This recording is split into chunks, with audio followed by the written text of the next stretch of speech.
Know your schedule, they can make sure that special meeting is at the time. I think we're. We do need one more. Okay, I was counting heads and we thought we had it, but what do we need? 8? I think we are. How many do we need? It's early yet. 1, 2, 3, 4, 5, 6. He's a big troublemaker. He's from. Oh, right. Dr. Knoll is not a voter, nor is Mr. Verona. Old guy. Just raise it. No. Okay. I would suggest maybe do the information item. Okay, and get started and then see if we get any more. In detail. City fountain's about to work. Ah, good. There, we'll be set then. So never mind. No, Park County? Not yet. Yeah, he's usually here early. Better than some folks around here. Well, that's true. That's true. Data things is one of these. Rough day and night. Oh, I'm telling you folks there, you know, crazy, but you know, I'm very curious that we're having so many. Yeah. We've had dry years. They thought they. What's that? Right there. What, you have a change? Oh, right, yeah. That they found. They had some that they knew were small. Well, I'm glad to see that we have Mayor Howells with us here today. You know, we don't want to get started until we have the benefit of your wisdom. Plus, we needed you for a 7th voting member to make a quorum. So, okay. Well, welcome everybody. We do have a quorum of 7 voting members now. So let's go ahead and call the June 12th, 2013 meeting of the PPACG Board of Directors to order. Our first item, well, we usually start with introductions, and this is, so bear with me, it's my first time chairing this meeting, and I think we all know that our county commissioners are rather busy today, so I'm stepping in for Commissioner Heisey. And I am Mark Snyder, the current mayor of Manitou Springs. Annie Pico, member of City Council, Colorado Springs. Norm Steen, Teller County Commissioner. Dave Turley, Mayor of Woodland Park. Tom Verona, CDOT Region 2 Director. Jim Law, Public Transportation Representative. Joel Miller, Colorado Springs City Council. Don Knight, Colorado Springs City Council. Rob McDonald, PPACG. Rich Mosey, Pikes Peak Area Council Environmental Program. Dallas Jameson, PPACG Policy and Communications. Beverly Mayeski, PPACG Financial Manager. Jacqueline Hewitt, Program Assistant, PPACG. Craig Casper, Transportation Director. Bill Gamble, Chair of the RAC.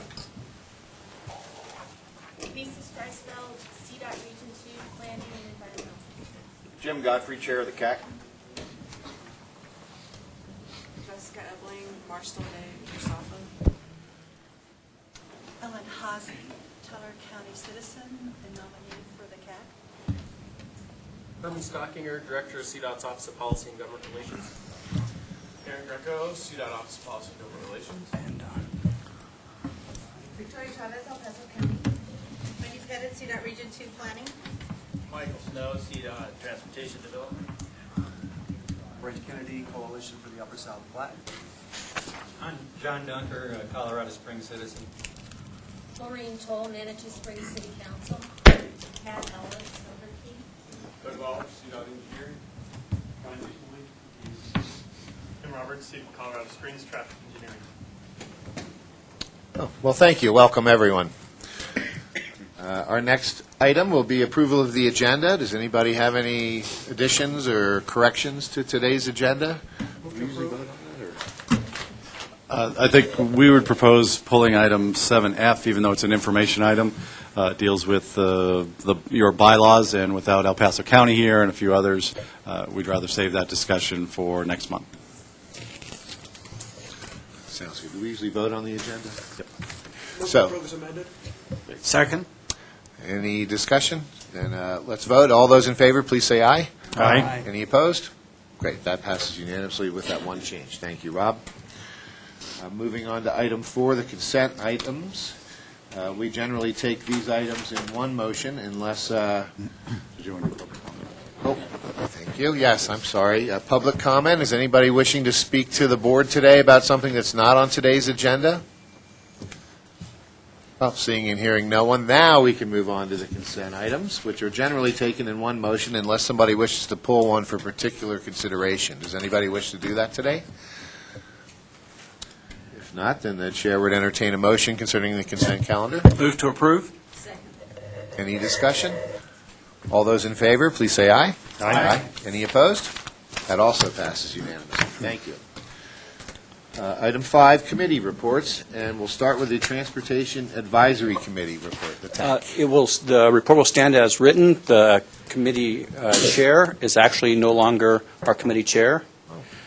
He has taken a job up in RTD with Denver, so we'll be, one of our next items will be finding a new committee chair. But if there are any questions about the TAC report? No questions, but what a great segue, because I believe you're referencing Mr. David Mentor, Yes.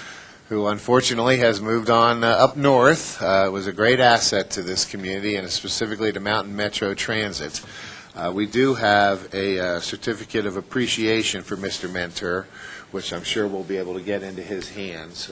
But he was a wonderful guy to work with over the years, and like I said, a great asset and will be missed. So if anybody has any comments they want to make for Mr. Mentor, otherwise we can continue on. Anyone? Please, come on up. Dave's boss. It wouldn't be appropriate if I didn't. Craig Blewett, Transit Services Division Manager with the City of Colorado Springs. Yeah, I just want to publicly thank Dave for all the work that he did for us for 5.5 years, and to wish him well up in RTD. I think he's got great challenge up there, and I think he has great opportunity, and we wish him well. Thanks, Craig. Thank you. Okay, well, moving on to item 5B, the Community Advisory Committee report. Good morning, Mr. Chair, members of the board. Jim Godfrey, Chair of the Citizens Advisory Committee. Our report will stand as written if you've got any questions. I would like to just briefly touch on item 5, committee membership and CAC bylaws. As we alluded to at the last meeting, the committee is going through a process right now where we lost about 6 or 8 members, all of the Colorado Springs in the May election, or their term limits were expired. And we've got another batch and another heavy turnover in November. When we talked about term limits, the committee felt that they were happy with the term limit issue, unlike several other community advisory committees, and that they felt like having a fresh look every now and then on the CAC was a good thing. And so they weren't interested in pursuing anything at that point in terms of a recommendation to you. The other thing we are still working on, though, when we look at and plot where the members of the CAC reside, we notice on a map, we notice that there are some areas of the city that aren't represented. The Eastern Powers Corridor and in the southeast part of the city in that area. And so what we would like to do is increase our diversity of the membership to represent some of those areas, attempt to try to find a way to represent some of those areas that aren't currently being represented, and to get a more diverse background on the committee. And so we are continuing that discussion. We will come to you with, we want to do some more preliminary homework on our part. We don't want to start reaching out and asking about someone being part of our group until we know how you feel about that. And so we're going to put together a subcommittee to kind of come up with some criteria and some rationale of why we would like to invite other groups to become a membership and modify our bylaws to do that. But we are not ready to do that. So that's kind of what that Section 5 was about. We are interested in trying to improve the diversity of the group to more represent the community. So any questions for me? Well, that seems like a very worthwhile goal. I think the more diversity and opinions we have on the CAC, the better result we'll get in the end. So I appreciate your efforts in that regard. Anybody have any questions for Jim or comments? I apologize in advance. I may not be able to stay the whole meeting. I've got a client meeting this morning, so. Well, and I think we're trying to move things along a little bit anyway, because I know there's folks that have other pressing concerns they're going to want to keep an eye on today. And also want to welcome Mayor Keith McCafferty from the town of Rama. Thank you. Apologize for being late. It's kind of smoky out there. Party doesn't start till you get here. All right. So moving on to item 5C, the Regional Advisory Council. Mr. Gamble. Good morning, everyone. As part of our responsibility to meet at least once each year in the respective counties that we serve, we met last month in Teller County at Florissant with residents there, and at that meeting we received briefing on the long-term care, from the long-term care ombudsman for our area. We also received a briefing from the Denver Regional Council of Governments, chair of the LGBT elders, that community, but specifically for elders that we serve. It's an underserved community, not just in Denver, but here also, and they briefed us on all the programs that are available to elders in that community for which we were unfamiliar. You'd be surprised, I think, at how many of those are also eligible for services that we provide and for funding. Lastly, we briefed you last month on the additional funds that were given to us for consideration. Our technical review committee met to propose a distribution of those funds, which you did subsequently approve. That formal request was sent forward in the amount of about $3.4 million, and Guy Dutra will give you details on that. That's the report. Thank you. Bill, does anybody have any questions for Mr. Gamble? Comments? Thank you. And where are you guys headed next? Are you next we're Park County. I'm not exactly sure. We were talking about Fairplay, Buena Vista. I'm not sure exactly the location, but it will be Park County next month. Anybody wants to go? You're welcome. Go to the hinterlands. It's very interesting when you visit the folks that you collectively serve and see where they live and get their comments. And go into the backwoods of these areas in Park, Teller, and some places in El Paso County. So you come more often. Yeah. Thank you. I think you did approve this when we approved the consent calendar. Well, that's my question. Yeah, I think it was. I think it was on the consent. Yeah. Okay. No, thank you. I need all the help I can get, but I appreciate it. Okay. All right, moving on to item 5D, Mobility Coordinating Committee. We have anybody from the MCC here today? Guy's going to handle it? Great.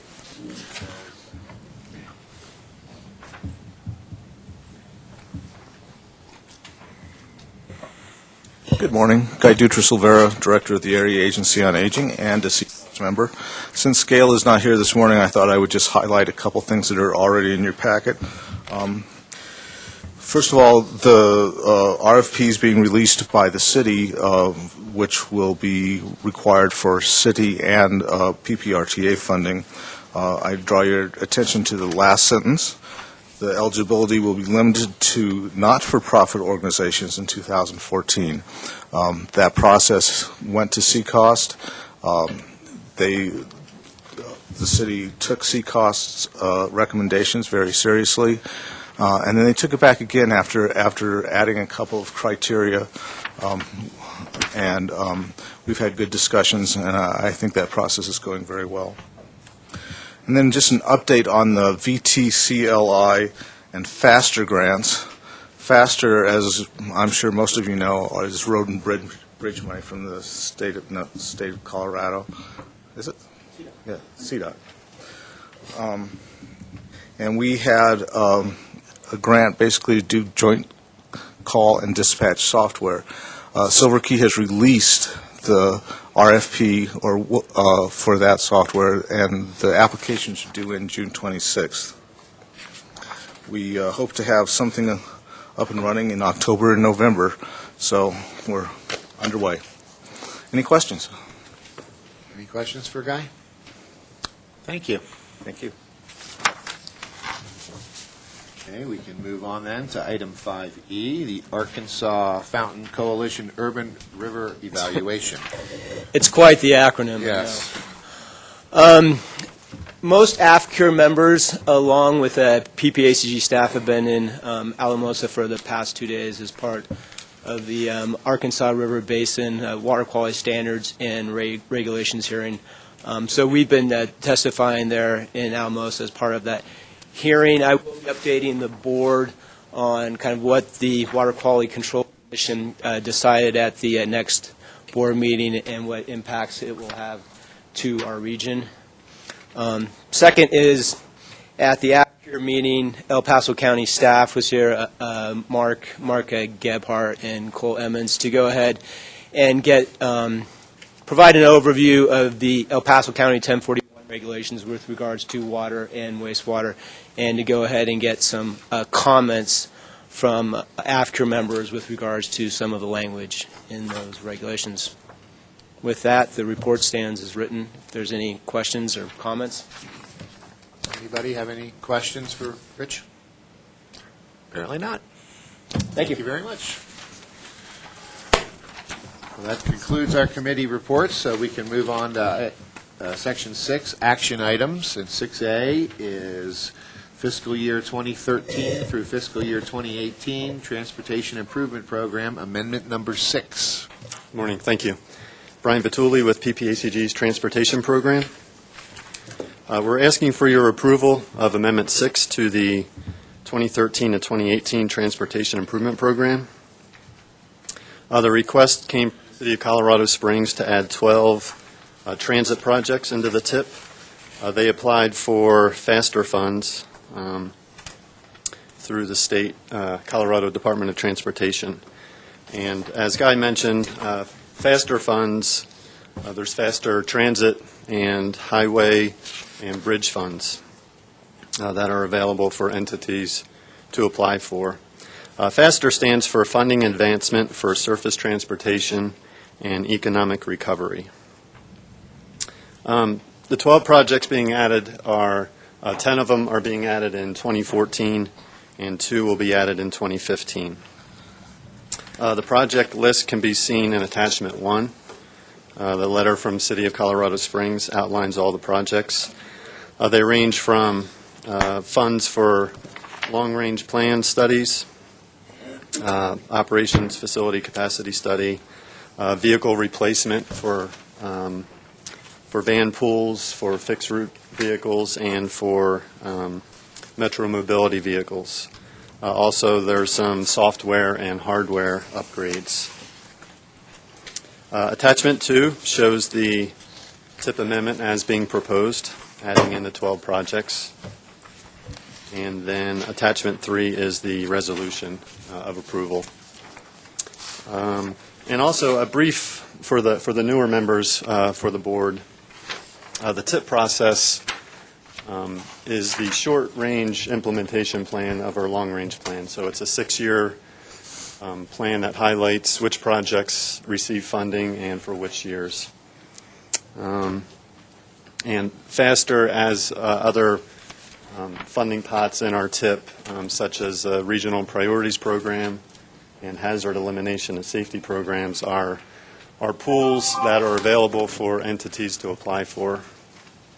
So you'll see CDOT come to us very regularly with new projects that the locals apply for. So that this is something that you'll see probably every month. Are there any questions for this TIP amendment? Move approval. Second. Any discussion? Then let's vote. All those in favor, please say aye. Aye. Any opposed? Great. Thank you. Thank you. Thank you, Brian. Okay, moving on to item 6B, CDOT Memorandum of Understanding Renewal. Oh, this is a fun topic. Good morning. About 12 years ago, PPACG was expressing some concern that the level of funding we were receiving from CDOT was not meeting our needs relative to how the needs around the state were being met. After a lengthy negotiation discussion, PPACG signed an MOU with CDOT that said 9.5% of the funds that CDOT gets, plus or minus 1%, should be what our expectation is. That 9.5% came from CDOT based on some empirical data they had that said this is about what you have been getting, this is about what you should be getting. And so that we signed that 9.5%. That number also corresponds to about 75 cents back on every dollar we pay in. So that gives CDOT about 25 cents for other statewide needs. In June of last year, since the MOU was signed in 2004, there have been some discussions about were we meeting it or not, and it depends on how you calculate it. June of last year, the board, you all assigned us to come up with a way. How do we calculate that? We did that. What we've concluded, and with CDOT's agreement, is we've gotten about 7.5% of the funding, not 9.5%, which shorts us about $190 million over 6 years.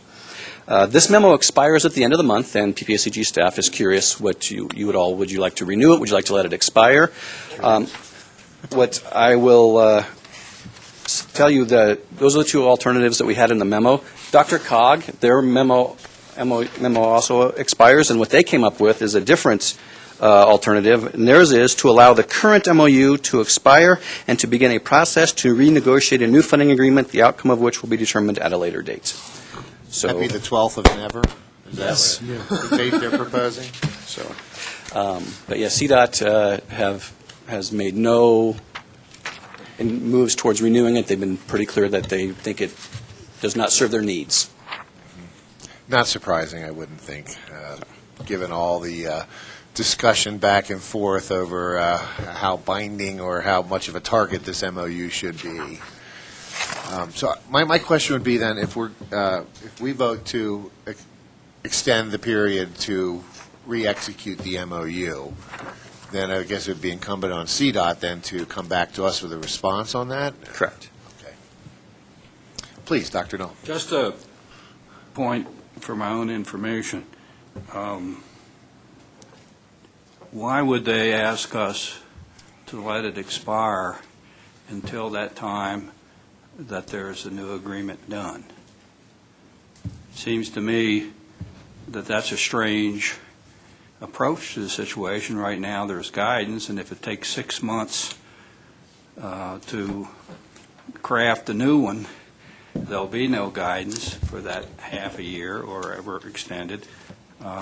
It is just from my own historical knowledge, or do they have some problem with that agreement that wasn't there before? I would have to ask CDOT to address that. That's Mark. I am, but Herman, since you're here, I'd love to have you address this particular issue.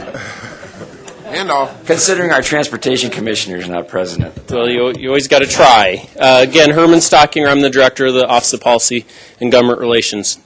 It's not CDOT's proposal to let this one expire with the thought that we would renegotiate and have something again at a later date. I think that's what DRCOG is looking at doing as an alternative to either pushing for something by the end of the month or just letting it expire. It's the thought that let it expire now, and then at some point as we go through a program distribution process as part of the Commission's planning efforts, there may be an opportunity to redo an MOU at some point. It's not been decided. But our recommendation, we're not interested in continuing an MOU that clearly isn't serving anybody's needs at this point. You know, when we did the MOU, we had, in 2007, we had $460 million of general fund dollars. We don't have any of those dollars, no general fund dollars now. We went from a $1.7 billion budget to about a $1 billion budget. And with the Pikes Peak area having about 2.5% of the lane miles, when you lower your budget and you go to mostly a maintenance-only budget, it's really tough to meet the needs that are mostly congestion-related for you all. So we couldn't meet the MOU, and we acknowledge we didn't meet the MOU and the numbers. With the current funding situation, we're not sure we could meet a target at this point. In 2 years, federal funding could drop $150 million for Colorado. We don't know what it looks like. So our recommendation, if you were to sign it, I'm not sure we would sign it. We probably wouldn't have an agreement by the end of the month. Herman, you mentioned DRCOG. Mm-hmm. Are they in a similar situation? Their MOU expires at the end of the month also? That's right. Yep. And whereas, but way I understand it, though, you have met the MOU with regards to Dr. Cog. So I could see where they would be very interested in extending their MOU. Is CDOT's thinking the same with regards to a new MOU with Dr. Cog? We are. Exactly the same. One of the differences with the Dr. Cog, they don't have a dollar or they don't have a percentage target, but in all honesty, I think when things were negotiated back in the day, they probably had a number in mind and tried to figure out how do you back into that number. But they have a larger percentage of the lane miles, so when you go to maintenance only, roughly their maintenance, the maintenance expenditures and a few other projects in the metro area are able to meet that MOU. So it's really just our bad luck that circumstances have made it so that lane miles becomes the critical deciding factor on how you're going to expend funds. I wouldn't say lane miles. I would say it's the reduction in our budget and the need to maintain the system that we have, and having not as many lane miles, it's harder to find those maintenance dollars to spend in the Pikes Peak area. Please. Well, it's not luck. No, luck implies random chance. There were conscious decisions by the legislature to eliminate transportation funding. Senate Bill 1, which provided the major source of new construction dollars along the strategic corridors, Powers and I-25, was eliminated. There is a promise in 225, which eliminated the Senate Bill 1 funding for some capital money that's supposed to come in starting in, estimated now, I think 2 years. In 2 years. At the Colorado County's conference this last week, Senator Hodge on the Senate Budget Committee said it is their intention to honor that promise. Now, an intention to honor a promise is not the same as a deposit into the bank account. But there were conscious decisions by the legislature, and I guess, Herman, my question is, how do we address this great disparity of lane miles, where we have 11-12% of the state's population and 2.5% of the state highway miles? Because as long as you guys are forced into a maintain what you have budget, we're not going to be at the funding levels that we need in the Pikes Peak area. So how do we fix that? Well, that's a segue to the reason why I'm here that I'll talk about a little later is MPAC 64 and others around the state are beginning to coalesce around a potential ballot question that would raise revenue primarily for urban congestion, economic development kind of projects and rural safety and hey, you came like 5 minutes too late. Sitting by a microphone. Yeah, there you go. Good timing.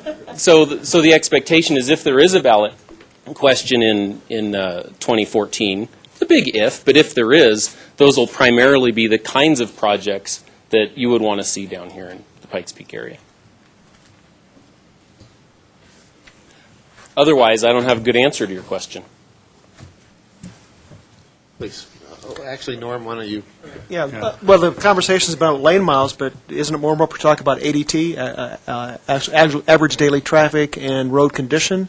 Because a discussion came up at the last STAC meeting about road condition was presented by the TPRs as a higher priority than lane miles. Because if lane miles is truly the measure, we'd have money going out of state rather than to the metros. Yeah, and there isn't a lane miles formula that is playing into where the dollars go. If you have additional ADT, particularly additional truck traffic, you're going to damage the roads more. You're going to need more maintenance to keep it up, and that highway is going to get more maintenance dollars. Craig, and then. Yep.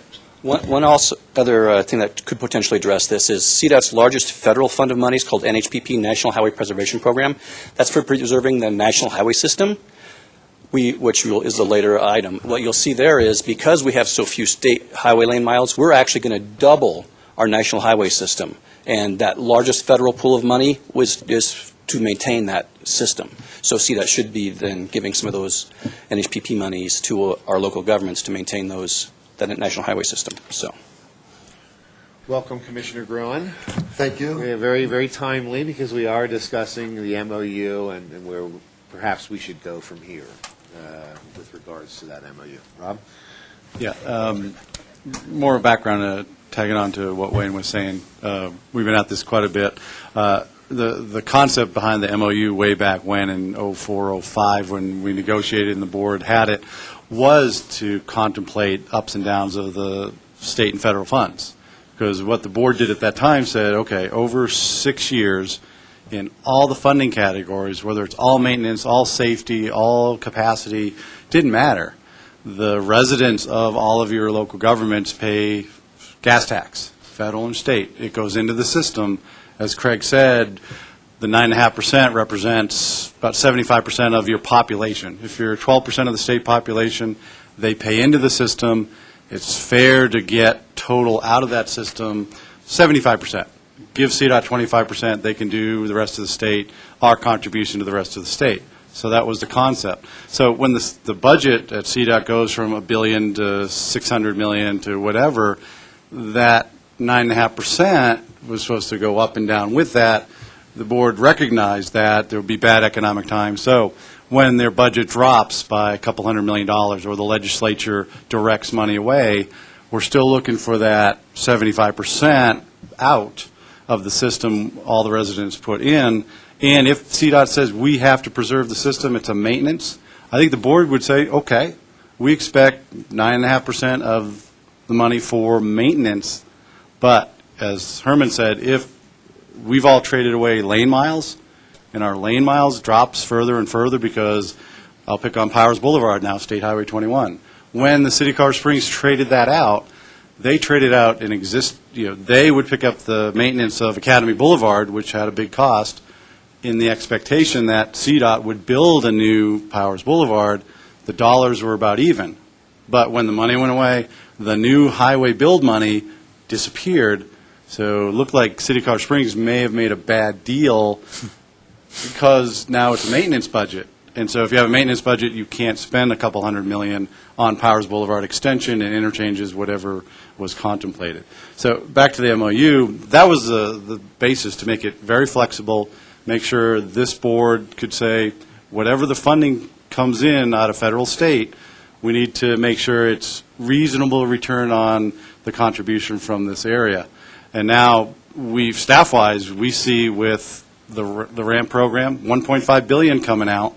So that's not new money, but that's still gas tax money being redistributed. There's faster money and all the others.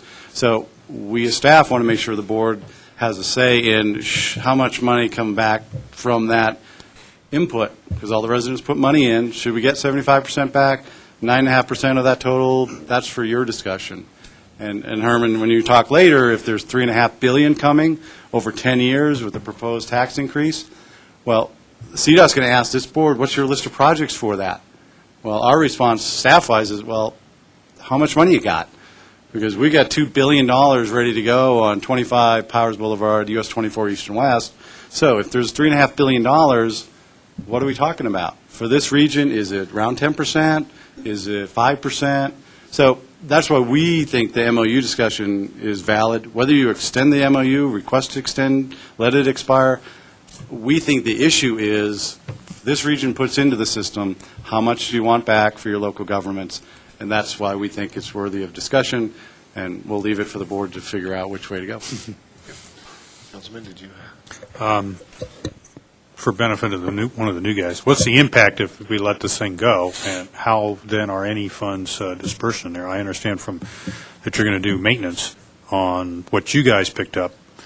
What you guys picked up includes Powers, but as I understand it, you're not going to touch that. Do I have that right? That we're not going to touch Powers? I'd let Tom talk to that. Well, we've got projects in the long-range plan identified for Powers. It's just a matter of the availability of funding. And one of the applications for the ramp projects was a Powers project. It's not that we've forgotten about it and just are focusing on maintenance. We know that that's a priority corridor for this area, and we will continue to work with you to prioritize projects on the Powers corridor for other types of funding that become available. And they're still eligible for maintenance dollars as well. But a ramp is an opportunity. Herman's going to talk about another possibility where a different type of funding source, perhaps that could address some of those needs. But at this time, as far as expanding mobility improvement, congestion improvement type projects, are kind of on hold at this point, Right. even though they're on, they're in the works as far as planning goes. Just not funded at this time.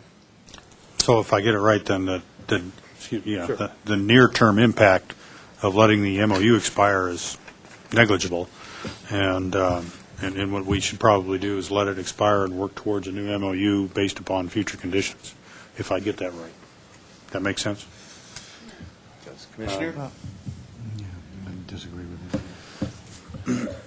Councilman, I would agree. The MOU has no impact at this point, and at this late date, there's no way that the commission can act upon that. So practically speaking, it's going to expire at the end of June anyway, no matter what we do. The way that CDOT and the Transportation Commission allocates money has changed dramatically from the time that this MOU was implemented in 2005. And at that time, the state allocated money, CDOT allocated money, far more on a formula-based system. And there were a lot of different formulas that were used. And as Rob pointed out earlier, we had a lot more money to work with. We had a $1.6 billion budget versus a $1.1 to $1.2 billion budget. So that gap, that increment of $400 to $500 million tended to be almost exclusively allocated towards mobility, congestion management sorts of activities. And that's what disappeared. That's what hurt so many people. Today, we have morphed or moved towards asset management-based system of dealing with our constrained resources. So what that means is we try to assess where we get most bang for the buck. And there was a comment I saw in the paper in the last week or two about spreading the peanut butter evenly throughout the state, and that tended to be what we used to do to a very large extent. We can't afford to do that anymore. So what we're trying to do is say, okay, for this amount of money, where do we have a significant impact that benefits the citizens of the state of Colorado? I think from a management standpoint, we'd all agree that in a resource-constrained period, that's what we need to do, and that's what we're doing. So the expiration of the MOU, I think, has very little practical impact on any of us sitting around the table. I apologize for putting Herman on the spot and having to deal with all of this, but I'm sure he did an excellent job in handling all of your questions, and he probably told you that the same thing is going on in Denver with Dr. Cog, and that Dr. Cog is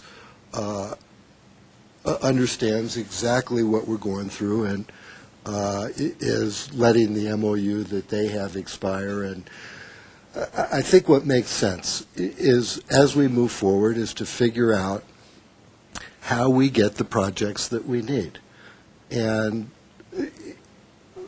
I just don't think it makes any sense at all to say our fair share is X, because everyone throughout the state is saying the same thing, that we want so much coming to us. And that's not, I think, a realistic way to maximize, to use our energy, to efficiently use our energy. And I think what we need to do is just what we've been doing lately, is determine what our most important needs are and prioritize those and figure out how we can get available funding based on the notion that scarce resources that benefit the greatest number of people are going to be allocated to those needs.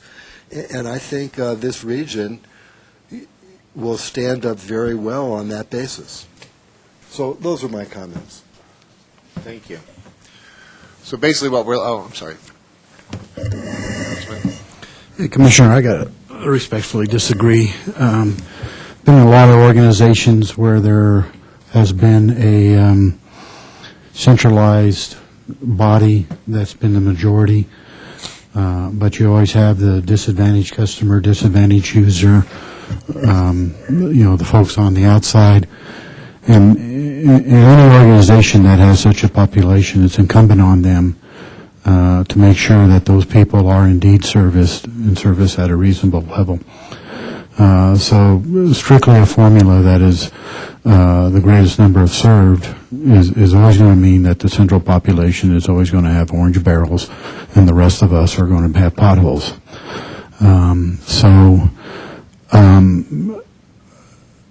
I think it's, in my mind, we as a area council of governments, even though the current memorandum has no teeth, and even though if we vote to extend it, both parties have got to vote to extend it, and it's probably not going to be extended because the second party's not going to sign. But just the statement that we're making is that we still hold to it. We are still $188 million short. If we vote today to not to extend the agreement, we are in essence agreeing with the past is behind us, and let's start with a clean sheet of paper, and there's no lingering obligations. And the past is not behind us. We have been shortchanged, and somewhere in the future there needs to be a catch-up or some sort of consideration for that. And so even though it might be an empty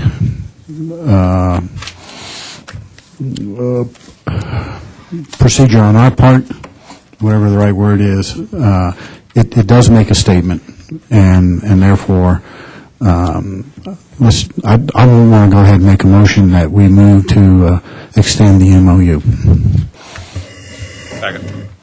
Motion's made and seconded. Any further discussion? And I agree with you, Councilman. As I thought through all these machinations myself, I thought even without teeth, it does at least give us some starting point as we move forward in the future. And I appreciate promises that, we'll remember how you were shortchanged in the past, and when new capital monies become available, we'll remember. But I think I'd feel a little better with an MO, even if it isn't executed, put the onus on CDOT and do our part, all that we can.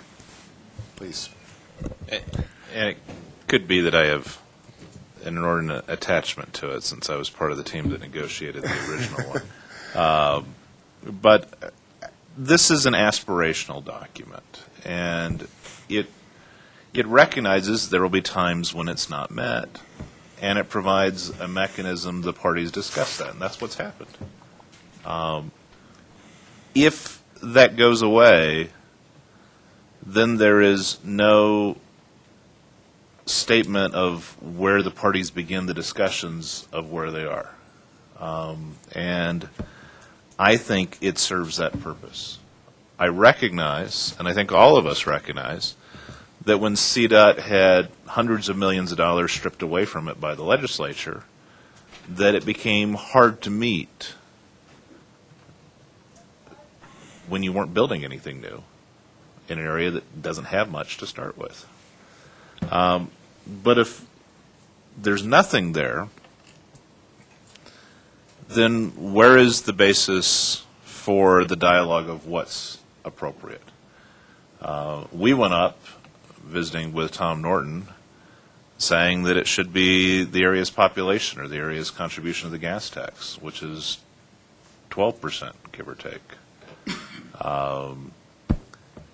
and ultimately agreed that there needs to be some subsidy from the urban areas to the rural areas, because otherwise you would never have a Trinidad fixing of the interstate.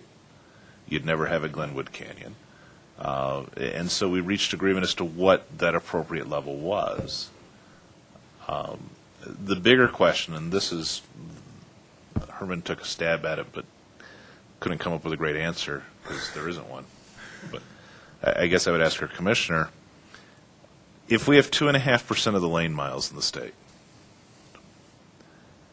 and we've got 12% of the population, as long as we look at a maintaining system, we're in trouble. How do we fix the fact that we have only 2.5% of the lane miles in the state? Because it's not that our people don't need to drive compared to other people in the state. It's that when the state highway system was designed, Colorado Springs was, well, as my father-in-law said, on his way to Korea, a town of 35,000 people. So how do we fix that gross disparity? When you look at a lane miles per citizen, we're every other place is at least twice as good as we are. Every other county in the state, in terms of a lane mile to citizen comparison. So I think we need to at least say we want to continue looking at this, which is what this document provides for. It's not a guarantee of funds. It's a we'll look at it and then have a dialogue when we don't meet it, which is why I think we ought to continue it and why I seconded the motion. But how do we fix this, Les? Is there a way to fix it? And I'm not trying to throw Herman under the bus because No, I don't feel that way at all. I don't think he. I'll admit I don't have an answer. And so this is more of the big policy issue. How do we, if we've got, this kind of comparison between people and lane miles, and the goal is to serve, as you've said, the greatest number of people, how do we fix it? You bring up a lot of points, and today is not the day for me to challenge the things that I don't agree with. But I think it's worthwhile for some of us to get together privately, councilman night, and discuss some of these things and at least understand better where each of us are coming from.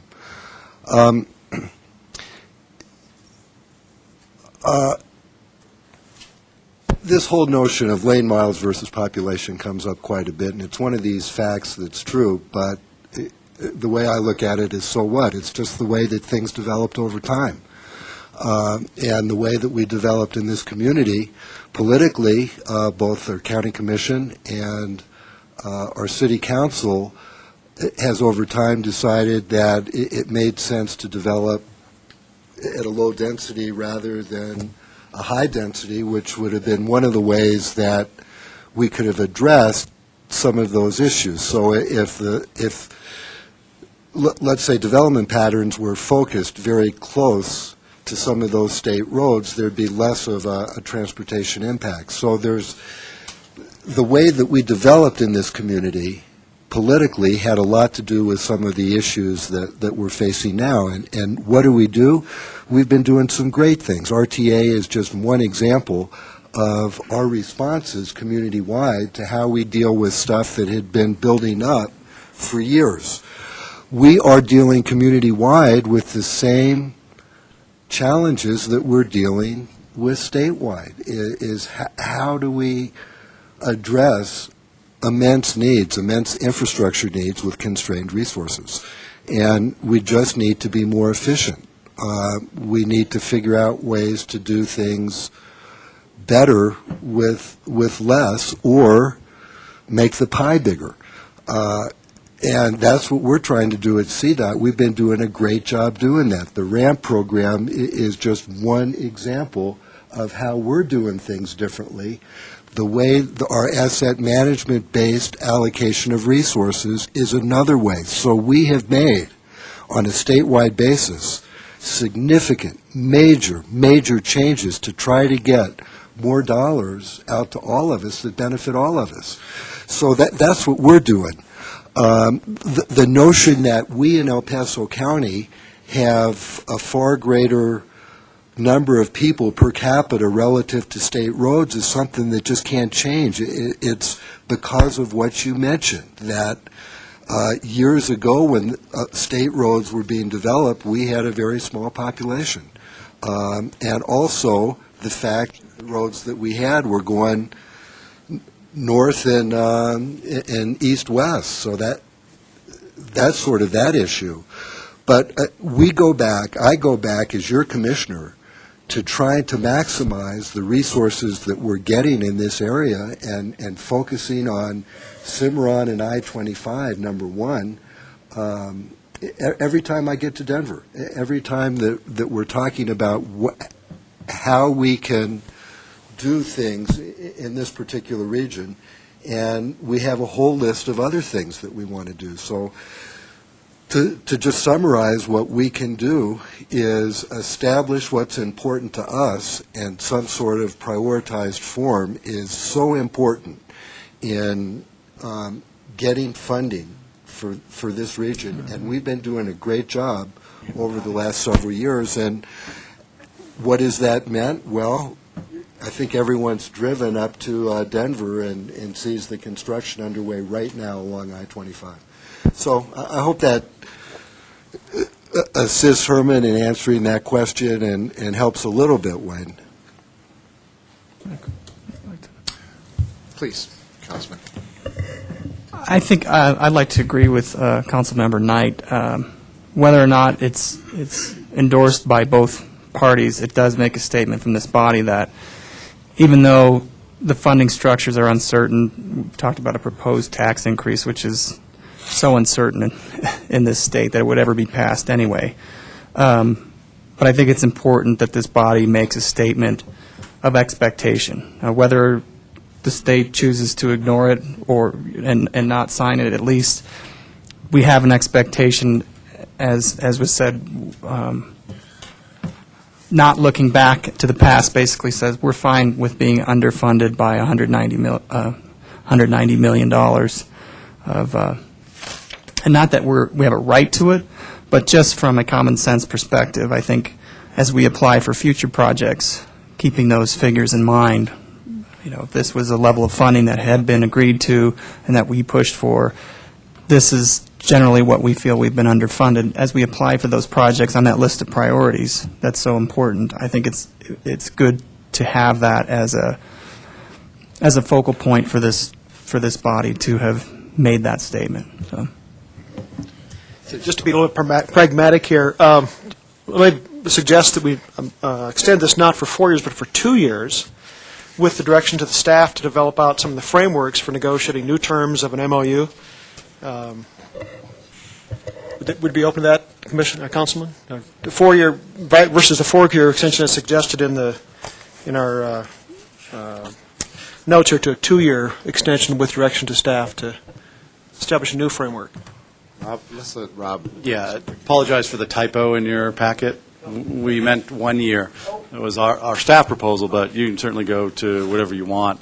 4 years is a long time.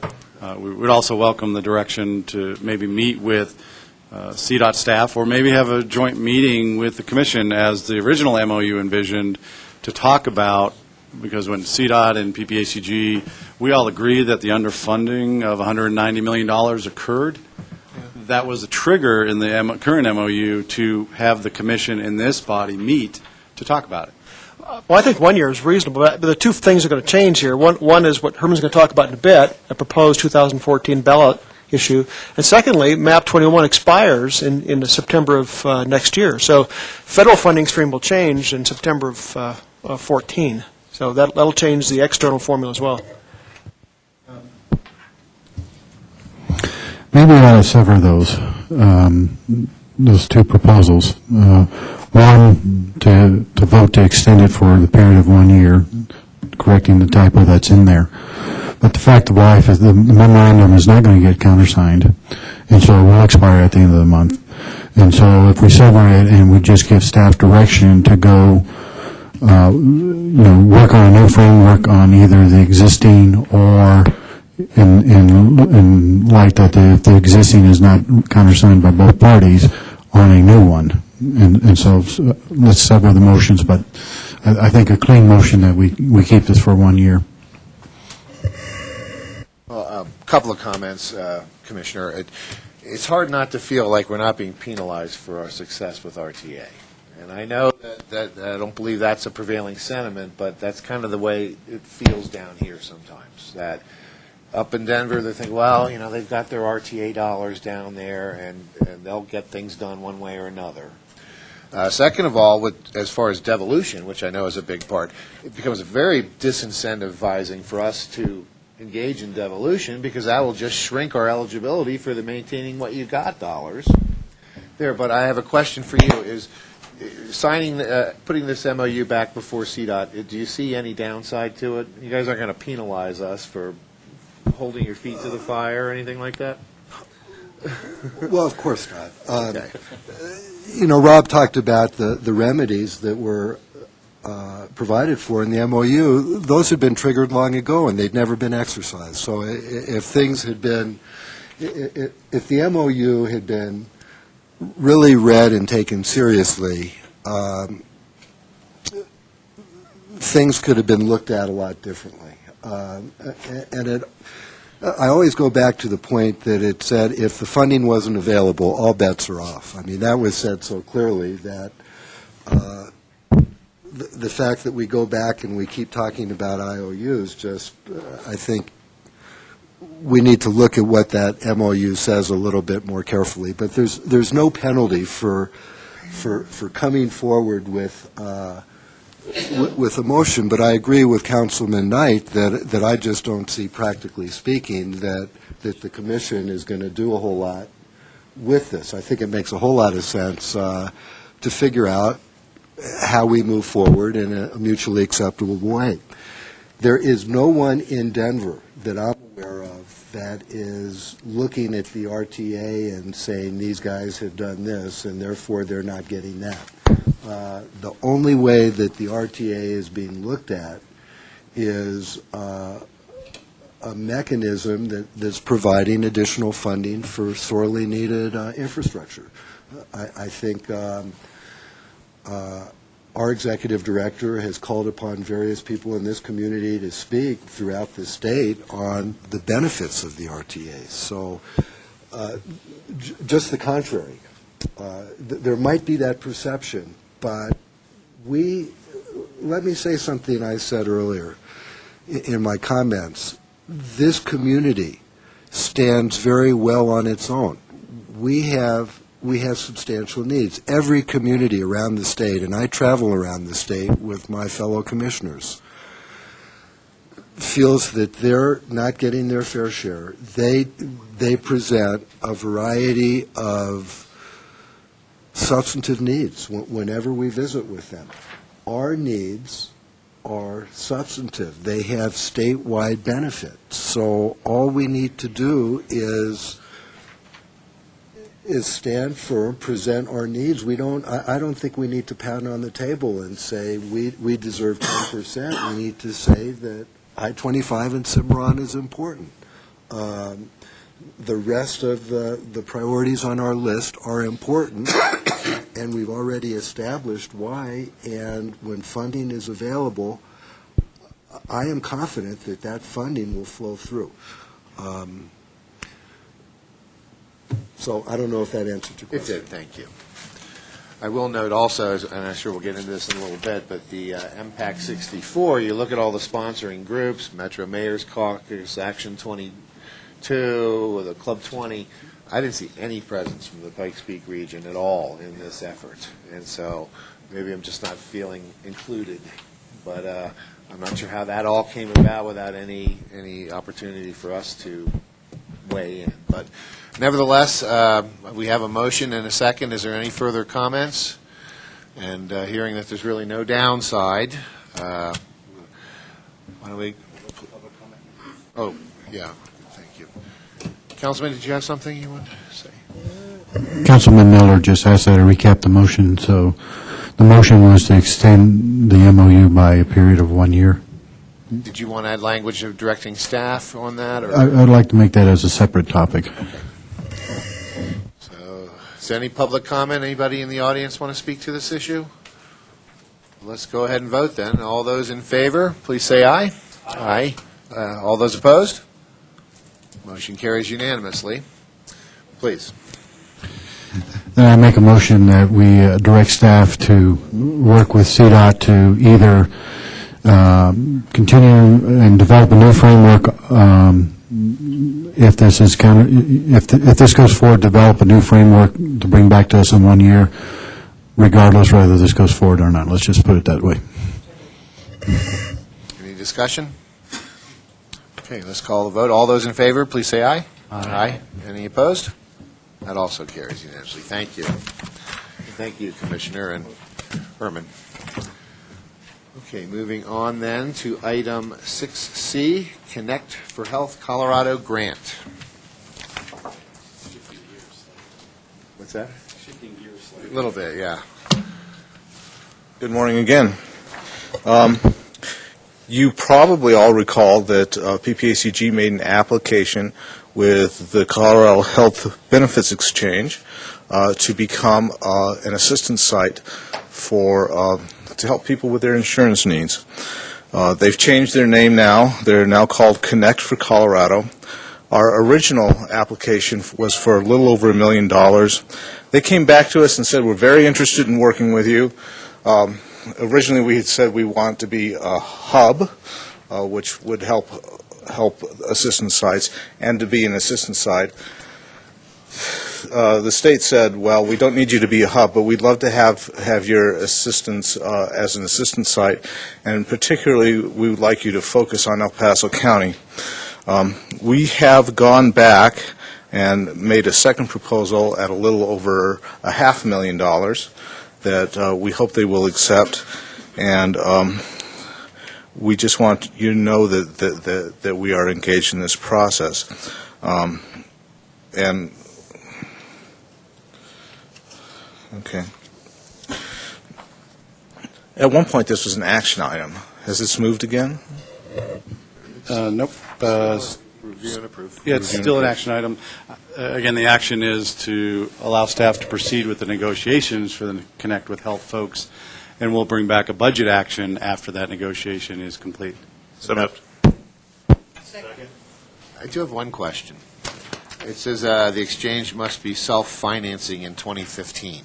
So how exactly will that be financed beginning in 2015? There is, there was a nonprofit entity established in Senate Bill 11-200 that puts a tax on insurance policies sold, which supports the exchange. Okay, thank you. And, and I think I informed the board last time we talked about this. When we look at the contract with Connect for Health, we will look at that beyond this agreement and the existing agreement, because if for whatever reason the federal funds that's supporting this have an expiration or conditional or something like that, we're very aware that we are not in a position, and you as a board and we as an agency, not in a position to subsidize this. And so right now it's fully funded, but we like to read contract language like the rest of you do. Please. So this will be a new person question. So if I can summarize this right, the way what I heard, which is apologize, which is not the way I read it. We originally put in a proposal for $1 million. They said thanks, but no thanks. But if you come in for $500,000, we'll listen to you. And so that's what we're doing. That's what the proposal says now, is go back to them and talk to them about a $500,000 proposal. Or are we increasing the budget for our own folks to go do $500,000 worth of work? No, and Guy can correct me. We rescoped it. We cut out a bunch of counties we were going to serve. So the reduced dollar amount corresponds to a reduced scope of services with them.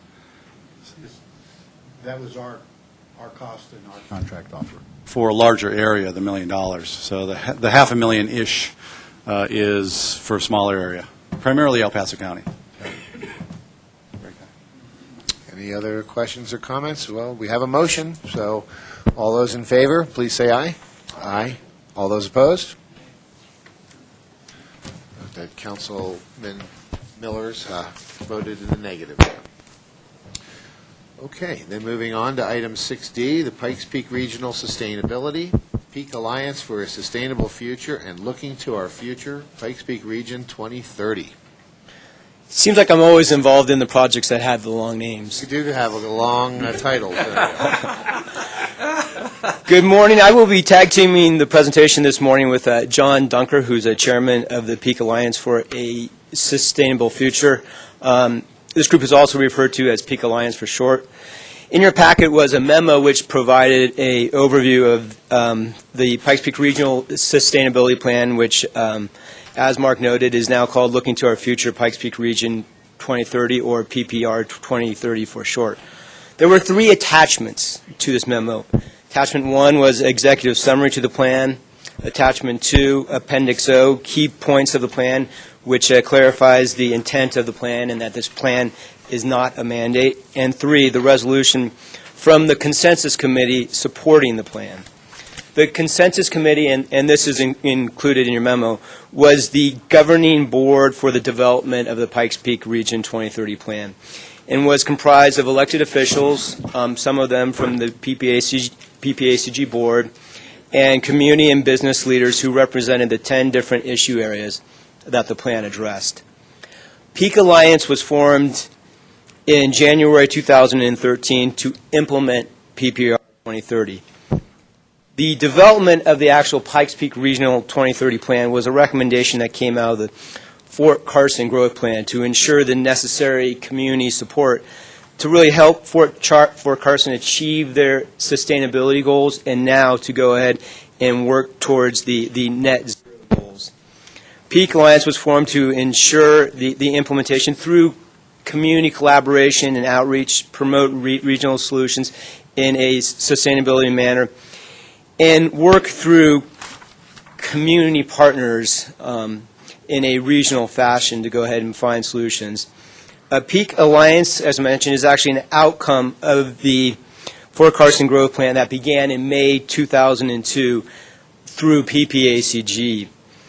The history and evolution of the plan is discussed in the memo, and PPACG has actually been working on the Fort Carson Growth Plan and leading the coordination of the Pikes Peak Region 2030 plan from May 2002, and will do it through June 2013 when the actual funding runs out. Funding has been provided through the Office of Economic Adjustment Grant.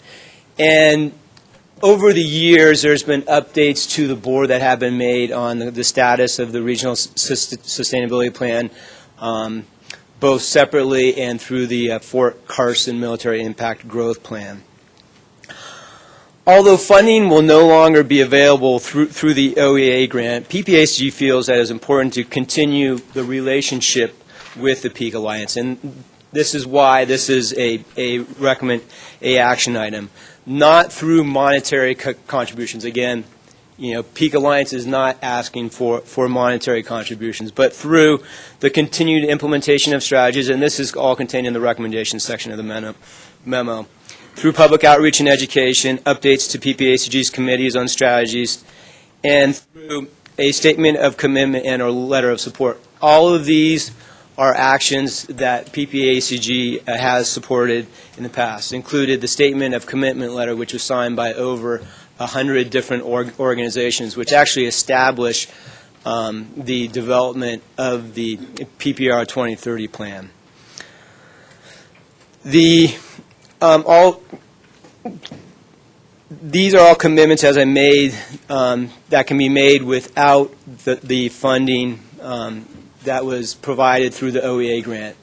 That grant was used to go ahead and provide the funding for the establishment of the Peak Alliance and the coordination of the PPR 2030 plan. I would now like to introduce John Dunker, who's actually the chairman of the Peak Alliance, and he'll talk a little bit more about the role of the Peak Alliance, the establishment of the Peak Alliance, and its connection to establishing economic vitality in the region.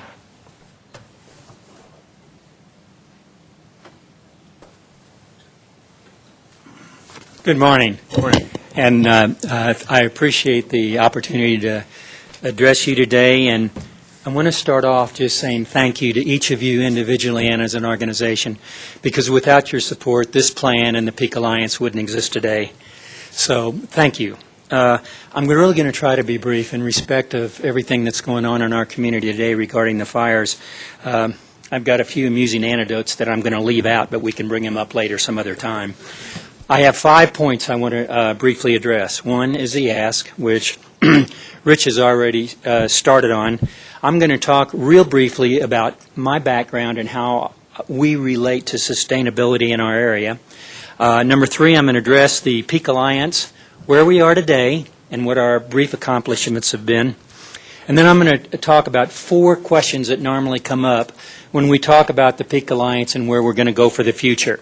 And then I'll conclude with an invitation to each and every one of you. Well, first of all, here's the ask. Let's get to that right away. What we really would like to have is a continued affiliation with the Pikes Peak Area Council of Governments. And if we're really clear about this continued affiliation really gives us legitimacy, it gives us status, and gives us an opportunity to achieve what we're going to try to do. And I'll address that here just real shortly. Now, as I stand up here and you look at this unlikely character talking to you about sustainability, let me give you just a little bit of really brief background. I'm a flatlander. I come out of Illinois. And if you've been on the news the last few nights prior to the fire, a little town called Alton, Illinois, and the Mississippis have been flooded. That's where I grew up. I went to Washington University in St. Louis, MBA from St. Louis University.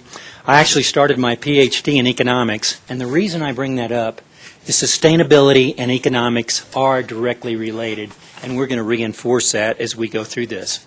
I came out of food and agriculture. I started in a grain elevator with Ralston Purina. I eventually became a CEO of the largest dairy protein company in the country. And my Colorado connection is through Leprino Foods in Denver. Those of you who know about them, they're the largest cheese company in the world located right here in Colorado. And for 9 years, I was Senior Vice President of Sales and Marketing. I can sell cheese. One thing about agriculture and sustainability that I think is important is we've been farming the same land for 200 years, and we get more productivity out of that land today than we ever did in the past. And sustainability is not new. I like to go back and say the first real effort of sustainability was when the caveman did not get eaten by the saber-toothed tiger.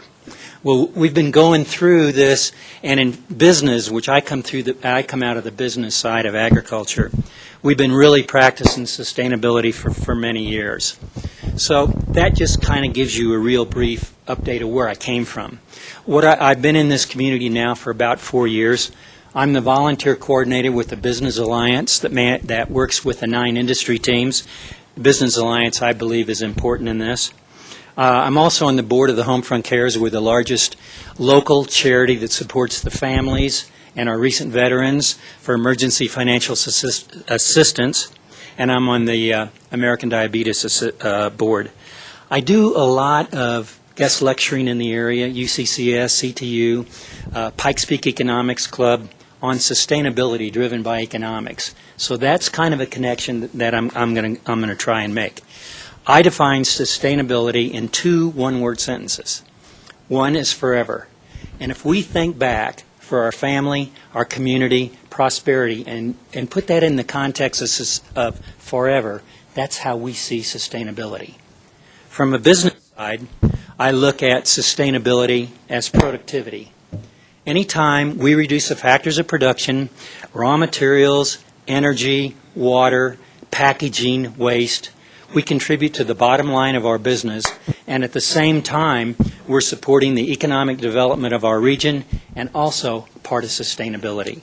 So those are kind of the important parts. Number 3, the Pikes Peak area, or the Peak Alliance, we've accomplished a lot, and it's all been done through volunteers. Just a few statistics. We originally had 30 organizations that supported this plan. Today, we're up to about 80.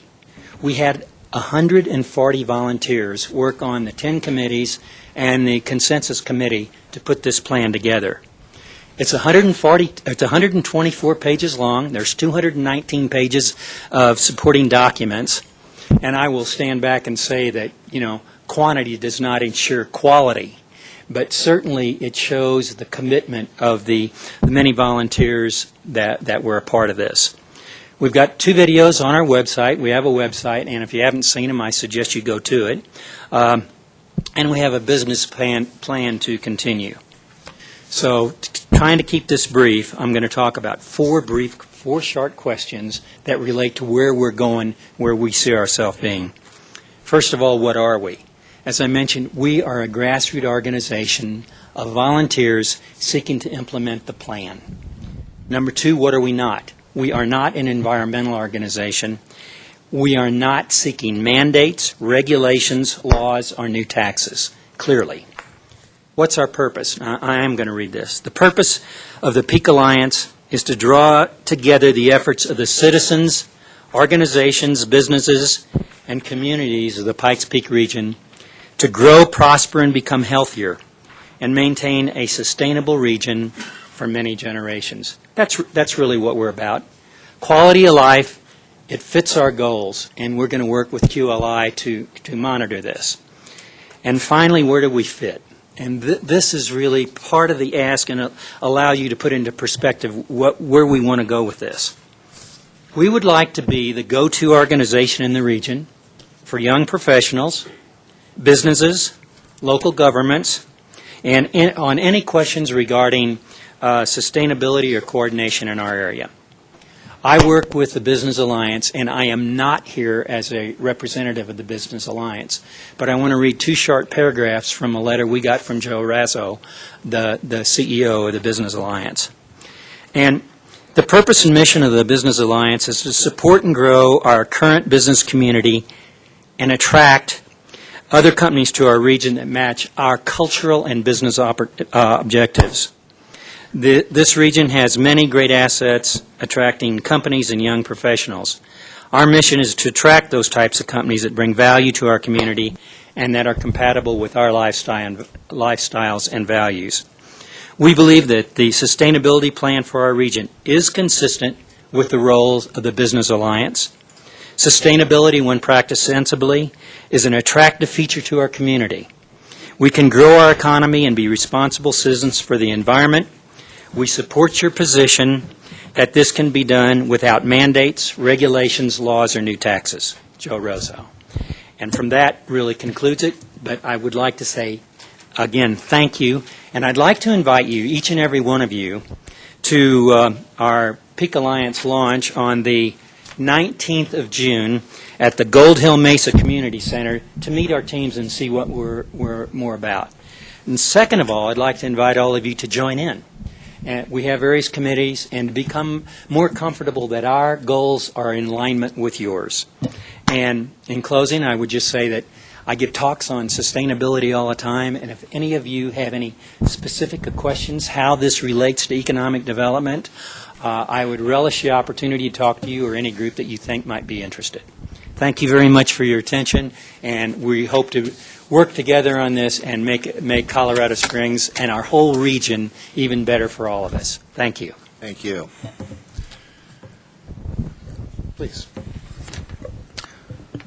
As I read through this thing, there's a lot of very good stuff in it, and there's a tremendous amount of work has gone behind it. But I'm a little uneasy in some of the things that come up in this thing, and there's a number of terms and phrases that give me concern, shall we say. It may be misplaced, may not. But one thing I noticed is the plan was not in the package that we got. So that's kind of one of the things that leaves me uneasy. We kind of have a top-level survey of what the goals and everything is there, and at the top level it sounds pretty good.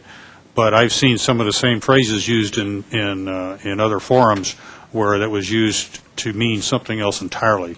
So I would like to see the plan before we kind of put my support behind doing this. Yeah, okay. We may be just fine, but I'd kind of like to be a little bit more comfortable as exactly what it is that you have in mind. And in that line, make a motion to table for 1 month and allow us to take a deeper look into this before we put our support behind it. That happened quickly, so we have a motion and a second.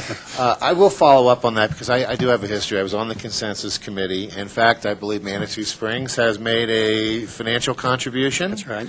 To your office based on a formula that I made up on the fly last month. And we have our own sustainability plan. But I do have a history here, and I know when the time came for the HUD grant, El Paso County declined to participate in that, and I'm a little uncomfortable moving forward here without the benefit of any of our El Paso County commissioners here. I would hate to make a decision here now only to have it be revisited next month. So I am inclined to agree with your motion to table this for 1 month? 1 month, just so that we can have full representation here and have a more vigorous discussion. But I also want to express my 100% support for what you're doing and for sustainability. And I love the way you tie economics with sustainability. That's what we've done out in Manitou Springs. And I know there are folks, probably some in this room, who get frustrated because we're not moving as quickly as they would like us to. But I've always believed the small incremental steps. And you try building a community, not for the folks around this table, but for the younger folks and the young people and new businesses and startups. This is what appeals to them. This is the mantra that the younger generations are living by, is sustainability and reduction in carbon and, all these things. So I find it essential to the future of this community that we have an investment in a sustainable future. Well, I appreciate your position, and I totally support that. You should see the plan. It is on the website. We'll make sure you get it.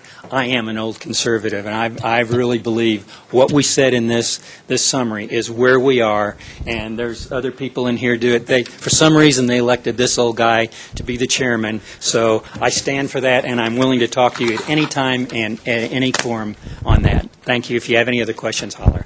Sure. Rich, you want to just make a quick comment? I was talking to Sarah White, who works in the Military Impact Planning Department here. And I guess the Pikes Peak Regional Sustainability Plan was a deliverable for the Fort Carson Growth Plan. It was included as part of that packet. Would you like it to link, or kind of how would you like the plan? I would. Relayed to you, because it is, as John mentioned, it's like 150 pages, the main plan, and then there's appendices, which are like about 225 pages. Should we just send you a link? Would you like a hard copy, or? A link would be fine. Okay. I'm sufficiently internet savvy to be able to navigate that. That'd be fine. Okay, great, thanks. Any further comments? And we'll send it to the whole board. I'm sorry. Let me add one thing to that. If you have a summary brief that runs through the plan, so that you kind of have an executive summary as well, and then just hits what do you do when you present someplace? Right. There was a executive summary in attachment 1 to the memo, but it probably wasn't detailed enough. Right. Okay. That's my concern, is that the one-page summary or a two-page summary of 500 pages doesn't really give me the kind of detail that I'm kind of fishing for. Okay, great. Thanks. Please. Yeah, I'd just like to echo, I know this has already been tabled, but it's hard to disagree with any of the 10 goals. I mean, if you read those and you disagree with any of them, what's the matter with you? But like Councilmember Pico intimated, it's possible that sometimes those phrases are used to justify things that some of us may or may not be in agreement with. So the details of the devil in the details is, I would just hate to see support of this being used for some of the things that sometimes are traditionally used to support other things. Just leave it at that. So I look forward to reading the brief and hopefully supporting it next month. Thank you. Councilman? Yeah, I'll just make it a city trifecta here, that when of the 4 goals, the goal number 1 was to implement the plan. Then I started looking for it. I got the same concerns as my 2 fellow council members, so be voting also to table. Any Any other comments from anybody in the audience? Please come on up and introduce yourself. Well, you need no introduction. I couldn't tell who that was back there in the corner. Hi, I'm Mary Barber. Many of you already know me. I'm the Sustainability Director for the Fort Carson, or Sustainable Fort Carson. We were part of the impetus behind initiating a regional plan. We did that because in 2002 we established our long-term vision of sustainability to be achieved by 2027, and those included things like renewable energy and water reductions and so forth. Then more recently, in 2011, we became one of the Secretary of the Army's net zero pilot installations to achieve net zero energy, water, and waste by 2020. And so, in essence, we accelerated our long-term goals of 2027 down by 7 years, and we are still pursuing that. We realize that we are unable to achieve our goals without collaboration, partnership, coordination, communication with the surrounding community. And so that was why we were the first signatory on this statement of commitment that came forward for participation in the region. So I wanted to let you know that, and to let you know that we contributed a lot of time to creation of the long-term plan, and as the Sustainability Director at Fort Carson, fully support it. So thank you. Thank you, Mary. Would that we all had that military command structure where the general says, we're going to do this, and 10,000 people get busy doing it, and not a lot of pushback. But please, come on up.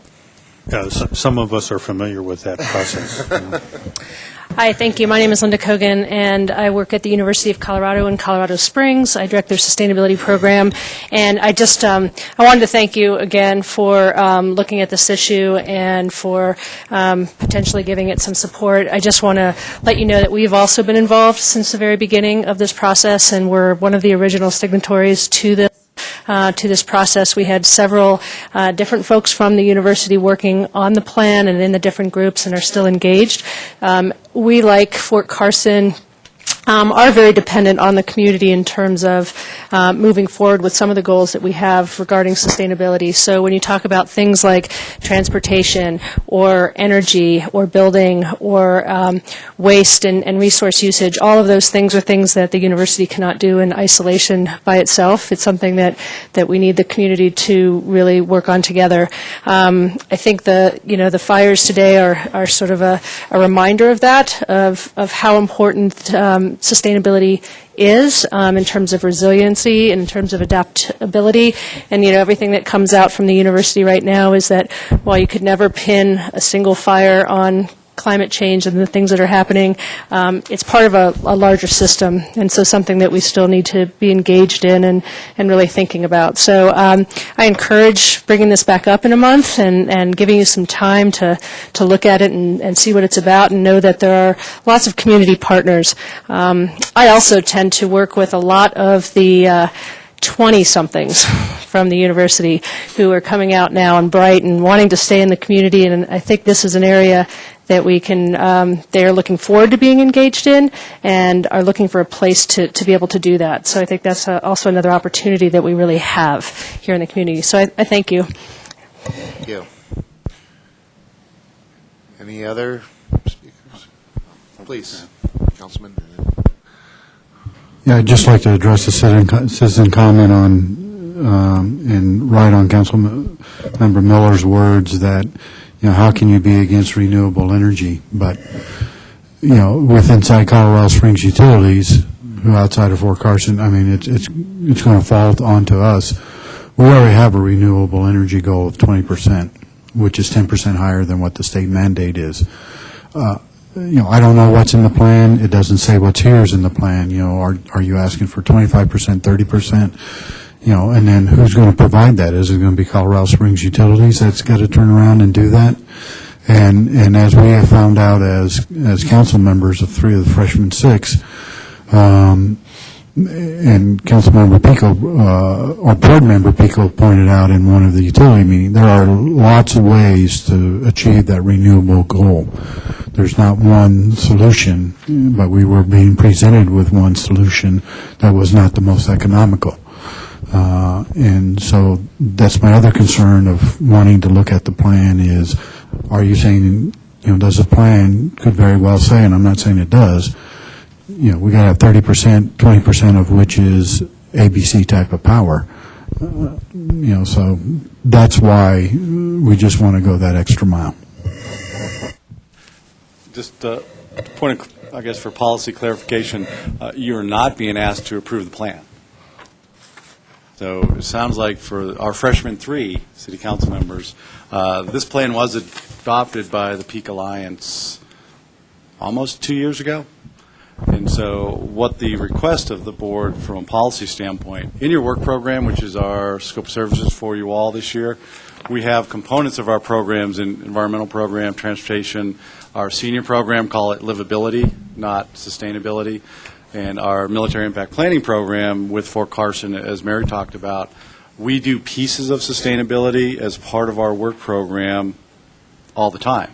We have for a long time, just because we have to address those components of all that planning. This plan exists. It came through our program because we had so many components. We then brought all the hundreds of other agencies, nonprofits, business folks together to say, what else are you doing for sustainability? So I don't want to leave the impression with the board that we're asking you to adopt this plan because it's already been adopted by them. And them is not PPACG.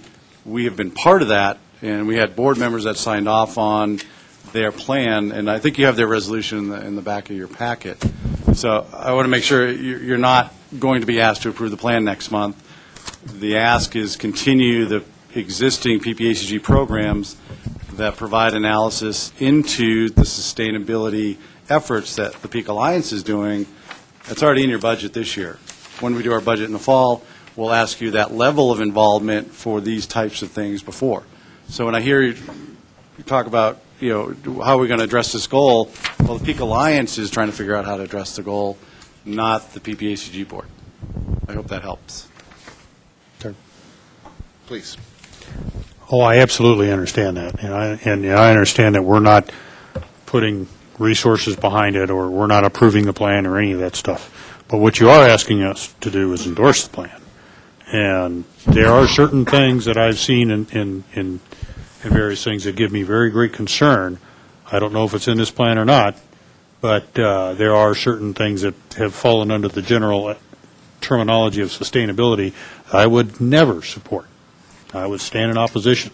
So before I add my name towards anything that talks about this sort of program, I want to know what's in it, and that's my concern.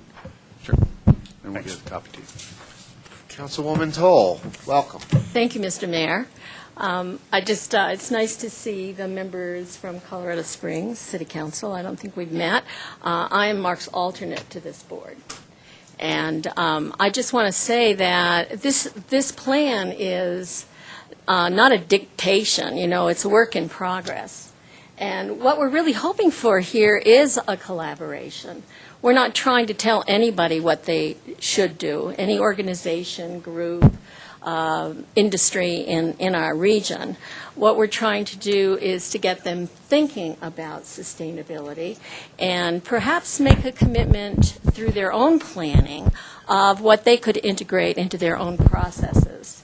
So as you read through this plan, we would welcome any additions, ideas that you have with the suggested strategies. And I just want you to know for sure that we're not saying to anybody that you must do this. And, one of the things that concerns me is that as soon as people hear the word sustainability, their hackles go up, or in some cases. For me, I love it. I'm a greenie going way, way back. And so I hope as you read this, you understand that sustainability is not just about the natural environment. As John said, it has a lot to do with business and with the future for our community and our appeal businesses, young people, coming here and understanding that we live in a world that really needs a little adjustment in terms of how we proceed into the future. And so as you read this, we're open to your suggestions, and I really urge you to keep an open mind and not just react to terminology. Thank you. Thank you. Yeah, and I would encourage everyone on the board to, re-examine the plan or read it if you haven't had a chance to yet. And I would also encourage the advocates maybe to reach out to some of the board members and be available to answer any questions or allay any concerns they might have. Any further comments? Please. One comment. First of all, speaking as a mayor of the city of Fountain, and a member of this board, I just wanted to say, since the inception of this program, the city of Fountain has been involved, particularly through our utility department. And I notice here, of course, the city of Colorado Springs also has a representative on the consensus committee members. And I was actually out of the room when some of the discussion took place, but I just wanted to be on record that we are very supportive of this, of what has been happening over the years with sustainability, as all the communities have been working together.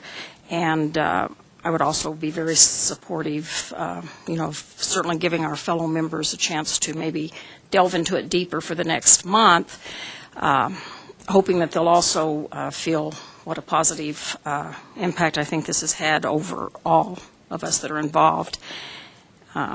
So I just wanted to put that on the record, that I think it's really been a good program. Thank you, Mayor. Please, Dr. Null. Just a point of information. On the consensus committee member list are the institutions under the names formal members of it, or is just a list where they work? This is a list of actual representatives that were elected to the consensus committee. So this is a formal body. I mean, does that? No. Okay. I'm trying to find out. I'm not a member. Okay. Okay, so, and I'm not aware the university says they think this is good, be a member. I just want to make sure just because you work somewhere doesn't mean that organization buys into this particular plan. Not that I disagree with it, but it looks like this is a statement of the institutions behind it that they support it. But if it isn't, then it's someone who worked there who, I don't say it doesn't have any value. It just seems not to represent what it is on the list. I'm not for or against it one way or the other.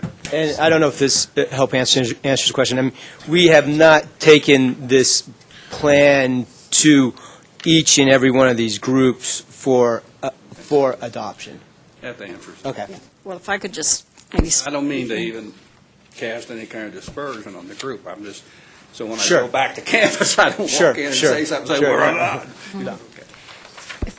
If I may, Mr. Chairman, I just want to, Mayor, our representative was Larry Patterson. Now it's Curtis Mitchell. But since the beginning of this, he was designated from our city to really be involved with this group, report back to the city council, which he has done. And he just retired about a month ago, and our new person, Curtis Mitchell, will be very involved. I had no. It's a loss having Larry. I'm glad that he retired, but he's one of the most knowledgeable folks I've come across in this arena. So. Curtis Mitchell is also very. Is he? Yeah, he came to us from the city of Colorado Springs also, so we're lucky to have him. So. All right. If there are no further comments, we do have a motion to table this item until next month. So let's go ahead and vote. All those in favor, please say aye. Aye. All those opposed?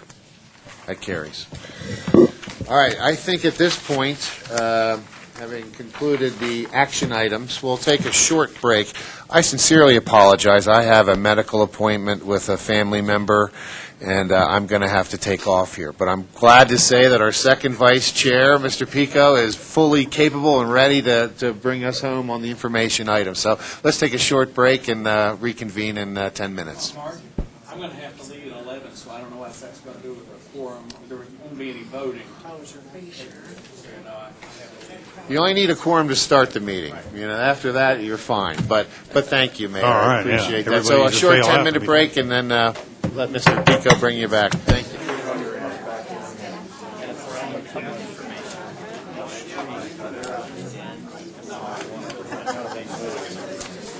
Thank you for your time.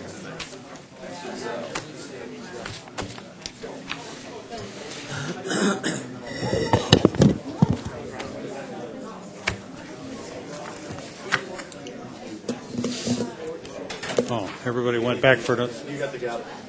I think we're ready. I don't have to gavel it back, do I?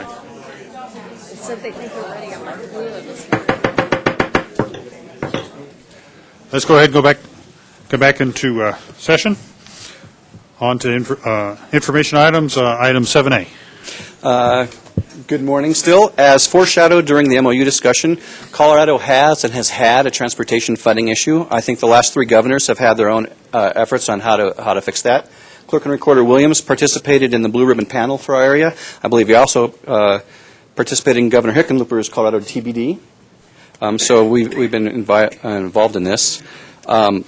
Since Colorado TBD came out, the Metro Mayor's Caucus in Denver has convened meetings about the year and a half, coalescing around some sort of revenue increase. They seem to be gelling in the direction of a 0.7% sales tax funding mechanism for November 2014. The last time that something was taken to the voters was Referendum A, and the Pikes Peak area still has about a $600 million backlog, unmet need of that.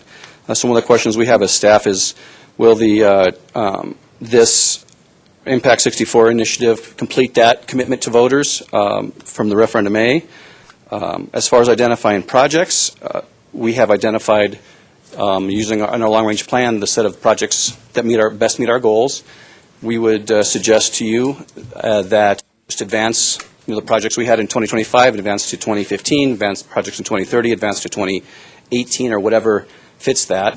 Some of those projects would be the Power Stewart interchange, the 8th Street interchange, some other interchanges along Powers Boulevard. So we have close to $2 billion, over $1 billion for sure, close to $2 billion of NEPA cleared projects that are ready to go that we can do to build. So what we need to find out from the Impact 64 is how much funding, should we identify to those projects? Because we have literally $2 billion worth of projects that would meet appear to meet their ready-to-go criteria. But Herman from CDOT will give you much more detailed information on this. Thanks, Craig. I'm sure much to everyone's dismay, I'm not going to go through the 46-page PowerPoint presentation that was in your packet. I know you're disappointed. I'm truly crushed. But I am happy to answer the questions that may come up from that packet, certainly willing to address. But I thought instead I would, I can't remember who said, how did we get to this point? Why haven't we been part of the discussions? I thought it might be valuable to take the couple minutes that I have before questions to kind of tell the story of how we got to where we are now, where we're asking what kind of projects might come forward if there's a ballot question. So the genesis of this really was in late 2011. Director Hunt had been on board for 6 to 8 months, and he was starting to push through some of the improved efficiencies that we're starting to see now, and was recognizing that our budget situation was such that just improved efficiencies alone weren't going to get us what we felt like we needed for our state highway system. About that same time, RTD up in Denver was looking at, they started a mantra, 0.4 cents in 2012, and Director Hunt was concerned that if RTD succeeded last year, ended up not going to the ballot, but if they succeeded in 2012 with 0.4 cents for the metro area for transportation, that would foreclose the opportunity for the rest of the state or for even the metro area to get some of the highway capacity safety projects that we thought were necessary. So he entered into some conversations with RTD, some conversations with the metro mayors and metro commissioners up in Denver about the possibility of going with RTD on the ballot together for a Denver metro region question that would be both transit and highways. February 2012 was a meeting with the Metro Mayor's Caucus that they had expressed some real strong concerns about the cities in particular, the real strong concerns that sales tax was the question, and Sales tax is a city funding source, and we're real concerned that a large sales tax question would foreclose the opportunity for local governments to utilize the sales tax in a greater way at some point in the future. So based on that and some issues with RTD ending up not going to the ballot, nothing happened in 2012, but the conversations continued. One good thing that Director Hunt and CDOT and the Metro Mayors learned was Club 20 and others, some folks down here said, well, wait, time out. It's not just Denver Metro. Director Hunt was looking at any opportunity not to have RTD foreclose on the opportunity, but we need to look at a statewide solution. We have statewide needs. So the Metro Mayors heard that, and Director Hunt heard that. So the conversation in 2012 shifted to maybe a two-pronged approach. It was, let's look at a statewide gas tax increase. The straw man that was out there was a 10-cent gas tax increase index for inflation.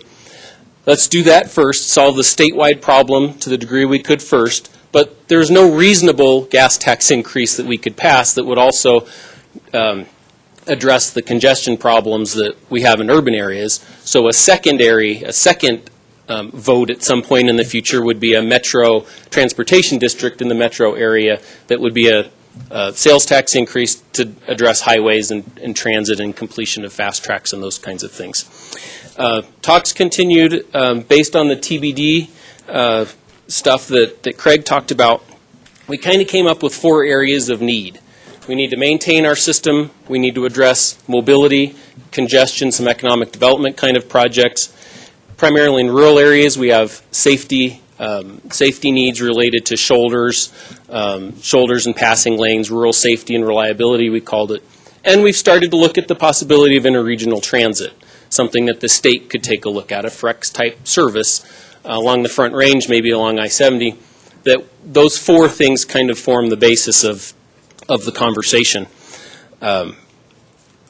Talks continued with the Metro Mayors and Metro Commissioners. CDOT wasn't leading those conversations. They allowed Director Hunt and I to participate in the conversations, but we were not leading those conversations, and they progressed enough that some of the business leaders, primarily the Colorado Contractors Association, Denver Metro Chamber of Commerce, the end of last year said, let's do some polling on this. Let's see what might work and what might not work. In the end, if they're going to fund a $4 or $5 million campaign, they probably want to know that there's something that can pass. So the end of last year, they did some polling, and some of the results are in your packet. Suffice it to say that people really don't like the gas tax, and they certainly didn't like the prospect of a gas tax increase. I can't remember the number, 25% or so of the people said they might support a gas tax increase. It's not quite where you want to be going into a campaign. But one area, one funding source that did poll relatively well, at least enough to continue the conversation, was the sales tax. So we transitioned, the Metro Mayors, CDOT, and others, the conversation from, well, is this a two-pronged approach where it's a statewide gas tax increase first and then maybe a regional sales tax increase, to what if it's a larger sales tax increase? We don't do the gas tax idea. We do one statewide question that solves a lot of those 4 problems. Sales tax gives us flexibility to do that. The conversation, as Craig said, is right now about a 0.7 cent sales tax increase, probably temporary, maybe 10 years. Incidentally, that would provide about a 50% increase in local HUTF dollars to cities and counties. So would benefit transit, would benefit state highways, would also be a great benefit to local governments. So then we also, at the end of last year, announced the RAMP program, where we are able to put out about $1.5 billion over the next 5 years. Much of that will be used to sustain the existing system. We'll also have some other projects, some of which you all have applied for. We've said that, of those 4 things, maintaining the system that we came up with, we can mostly sustain the existing system of highways. Not that it's in great condition, but we can mostly sustain it over the next 10 years with the revenue that we have, with RAMP for the next 5 years, provide enough to keep that system going. and then trans bonds will be paid off in 2017, and if those funds were used for the 5 years after that, we could mostly sustain our system for the next 10 years. So really a ballot question would probably be around rural safety and reliability and urban mobility and congestion economic development kinds of projects. So conversations continue to now the MPAC 64 folks, which is the Metro Mayors and Metro Commissioners, also Action 22, Progressive 15, and Club 20, recognizing the need for a statewide solution. They brought in some of the outlying groups to continue the conversation. They're now branching out a little further, going to other elected officials with this presentation. Again, this presentation isn't CDOT's presentation. Director Hunt has given it with Jim Gunning, the chairman of the Metro Mayor's Caucus, a couple of times. Don keeps his remarks to about the first dozen slides that articulate our needs, and then when we get to polling results, he sits down and lets the elected officials go through some of the political aspects of what we're talking about. What we've come up with is that it's time to start looking at what projects might happen if we had a ballot question in 2014. It's not going to be CDOT's decision if there is a ballot question. The political leaders like you all will help decide that. The business leaders who will fund a campaign will help decide that. What is CDOT's responsibility and the Transportation Commission's responsibility is for state highway projects, we need to kind of know what projects we might want to get done if there's a ballot question. 0.7 cents raises about $600 million a year. What we have said that we think we need to make a ballot question worthwhile is about $250 million a year. So that's about $2.5 billion worth of projects over 10 years for our state highway system. Conveniently, we've started our long-range plan, our statewide plan. We were going out this summer anyway to the rural TPRs to start the conversation about our long-range plan and what our priorities and goals were. So with them, we're working on developing a list of projects over 2 meetings over the summer. With you all, you've already developed your 2040 plan. So what Craig said and what Rob has said makes perfect sense. What do can you bring some projects forward? So that's what we would like to have happen. We're looking at a $3.5 billion statewide list that could be developed by about mid-August. Reason for that, again, we're looking at $2.5 billion over 10 years, but we also have the RAMP program going. So I would expect, for instance, I-25 and Cimarron might make your priority list for any list of projects, but what we want to do is, if we have a robust list of projects statewide by August or September, they're going to include some of those RAMP projects. And then in September, when the Transportation Commission makes the decision on which RAMP projects to fund, we'll be able to pull those projects off the list of priorities and still have a larger than $2.5 billion list of robust projects that will inform someone, the Transportation Commission, the political leaders, the business leaders, or others, on what projects would actually come forward for the ballot. In this area for a target, we've started to give the TPRs and others kind of a target range. About $350 million is a reasonable target to draw from, and then hopefully that list gets smaller because you get some RAMP projects, and then that will be a robust, larger than probably reasonable list of projects that would eventually get honed into what a $2.5 billion list of projects might look like. So that's what we're looking at doing over the next couple of months here in the summer. We think that a list of projects statewide, even a draft list, will help inform political leaders. If they're interested, they want to know what kind of projects might you do. And if the political community coalesces around 1 or 2 options, may be enough for then the business leaders, again the contractors and chambers and others, to do another poll late in the fall, August or September, to test those questions and maybe have some projects to test against to gauge the willingness of voters to vote for some form of tax increase for those list of projects. So with that, that's a quick summary to catch you up in the last year and a half or so of activity, and what we would hope that you all could do with us over the next couple of months. And I'm happy to answer any questions.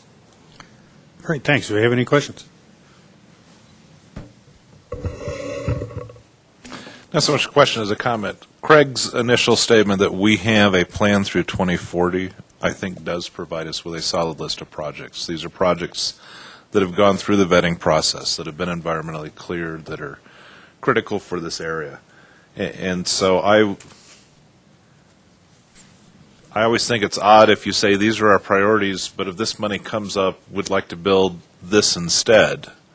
I think it makes much more sense to say these are our priorities, this is what we would advance, and then we'll worry about what we then build in 2030 as we look further into the future. But I think in our community, having learned from what happened with Referendum A, when we did not have projects environmentally cleared, and a lot of the credit goes for CDOT, to CDOT for working with us when Tim Harris was region director to make sure we got items environmentally cleared. We're now in that situation where we have them, they've been approved, they've been vetted, and I would say advancing the projects that are in our TIP makes, I think, the most sense for our community.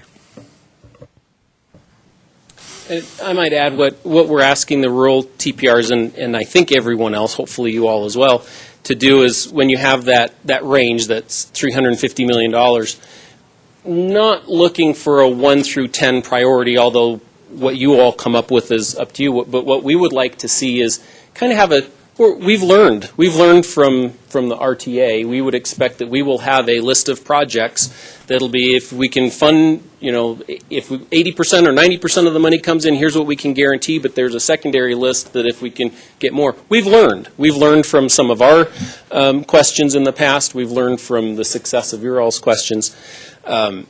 So we would like to kind of see it broken up into a top half and a bottom half, just to better inform what are the biggest priorities in the area, but not necessarily a 1 through 10. An A and a B list, in other words. Yeah, exactly, an A and B list. Yes. Just to follow up on that, one of the values of doing things the way that Herman suggested is depending on the availability of dollars, you can plug in an improvement at a certain dollar level where there's the funding available. So if there's a list of a bunch of things that range from, let's say, $10 million to $80 million, if there's $10 million available, you can just pull that out. So that's why it makes sense to do. Also, I would say I'd concur with Clerk Williams that makes a lot of sense to approach things in this direction. Having said that, I found during my term as commissioner, CDOT has been very flexible. When things come up, we're able to work in a lot of different ways depending on what's ready to go and what funds are available, so that if there's a list, sometimes we can even work around a list depending on what's going on. Thank you. Rob, can your staff put together what that $350 million might look like and present it at our next board meeting? Yes. And I would like to add, last resolution of projects you did, I think we're over $300 million of projects this board pulled out of your plan in the TIP, the Transportation Improvement Program. We'll start with that, but we'll give you more options on the menu, I suppose. The other part of that is we'll take this through our committees as well. So for your local governments, part of this proposal, I think, I'll use Herman, the $600 million per year, $350 million of that would go to the cities and towns and counties based on the HUTF allocation now? I'd have to look at the formula, but yeah, the straw man is, so I have to think through it in my mind. I can't start in the middle. $600 million, 2/3 for roads, 1/3 for transit. So you take the road piece, that would be $400 million, and then that would be split 60% for roads, 60% for highways, 40% for the cities and counties. That's the HUTF formula that we have today. So it would be 60-22-18 is the cities and counties and CDOT share.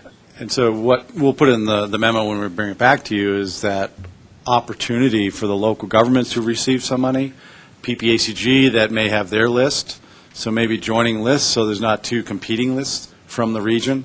Because if I'll pick on Colorado Springs, if you want an interchange at Peterson Air Force Base, for instance, if you get some money and we get some money, do we want to join forces with say, look, we want to use the local money and this other potential money and get that project or the other list done? Because I think sometimes we see that when anyone throws money on the table, everybody comes up with a different list. A, B, C, D, whatever list, local governments. So, again, state highway system versus local. So, again, that's just a heads up. We'll have that concept in the memo, so you can consider that as we look at a $350 to $500 million list of projects. Great. Oh, I'm sorry. Go ahead. Jim Godfrey, CAC, Chair of the CAC. I was up in talking about the tax and the education of people. I think that this initiative going forward,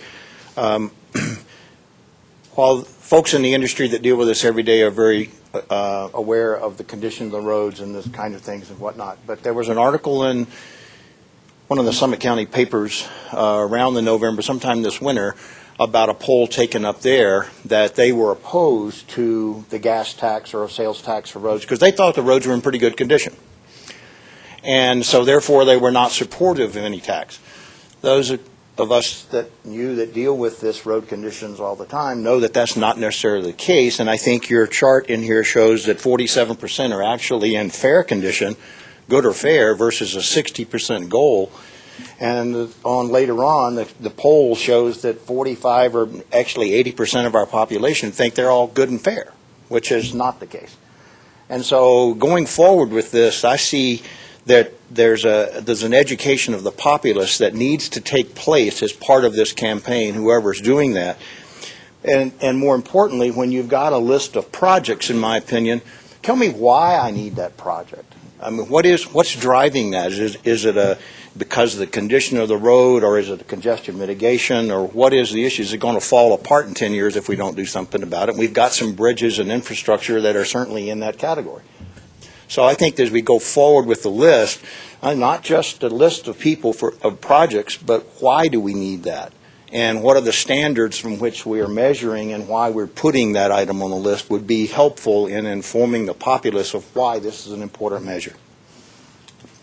Thank you. Dr. Hall? One of the things that's relevant when you referenced going for the vote, the last time we did such a thing, the then Republican governor came out in support of doing all of Denver for $800 million on a bond, not a vote on the tax. And people all got behind it. She said, your turn's next. I think it's important that you tell people what you're going to build with it in a very specific way the next time. And the question I have is the current governor ready to support this issue when it goes, I mean, he's the boss of CDOT ultimately. Is he ready to support this when it goes to the ballot? I assume CDOT wouldn't be allowed to put it on the ballot if he wasn't, but I mean, we're talking about someone taking a very firm stand on the issue the last time around on the bond question. And this isn't going to pass if you don't show the public what's going to get fixed and you don't have the governor behind it. And so I'm just hoping that there's a unity of effort there if we expect it to work, because that's what worked the last time. Just to quickly address those real quick, and great comments by CAC, is that right? Yeah. Agree completely with what he said. Absolutely, we need a list of projects. That's where we've learned from the Pikes Peak RTA and the folks down here that we want that list of projects. That's why we're going through it. We've also learned that you probably don't want to ask for $1.5 billion of bond if you list $4 billion worth of projects, because if other revenue sources dry up, you can't build $4.5 billion worth of projects with $1.5 billion or so worth of bonds. So we want to have that constrained list that is on the, we'd love to see something on the ballot question itself, don't know that we can get a multi-page question through the title board, but at least it'd have to be in the blue book and those kinds of things. And then as to the governor's support, Director Hunt and I wouldn't be able to go have conversations like this or even participate in them if the governor wasn't willing to consider it. And I think that's where everybody is right now, is we're all willing to consider it. And you know, if polling results in the fall are horrible or the political will isn't there, well, then nobody's going to support it and it's not going to happen. You said that $200 million a year is for transit. Is that to fill the hole in fast tracks, or how will that be split around the state? Do we need to have transit as a part of our project list? Great question. So the straw man is to have about $200 million for transit of the $600 million. Some of that, I think the target's around $120 million would go to complete fast tracks. Some of those corridor improvements. The other $80 million would be spread around the state, including perhaps some of the interregional transit needs for CDOT. We have a group of folks that have started a conversation with CDOT and with CASTA and some others to try to figure out, you know, we kind of know the road straw man. We don't yet know what the transit straw man is. One of the valid questions is, do you use the money for operating? Perhaps you do. There's differences of opinion. I would love to see a list of priority projects for transit.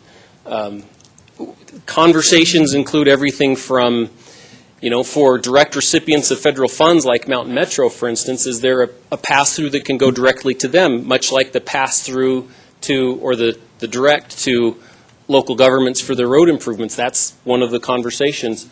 But also, it would probably be attractive, especially if Denver's going to have some rail projects on their list, that we have some high priority, maybe larger capital projects around the state, for instance in the Colorado Springs area, that would also be listed on a ballot that would be capital transit improvements.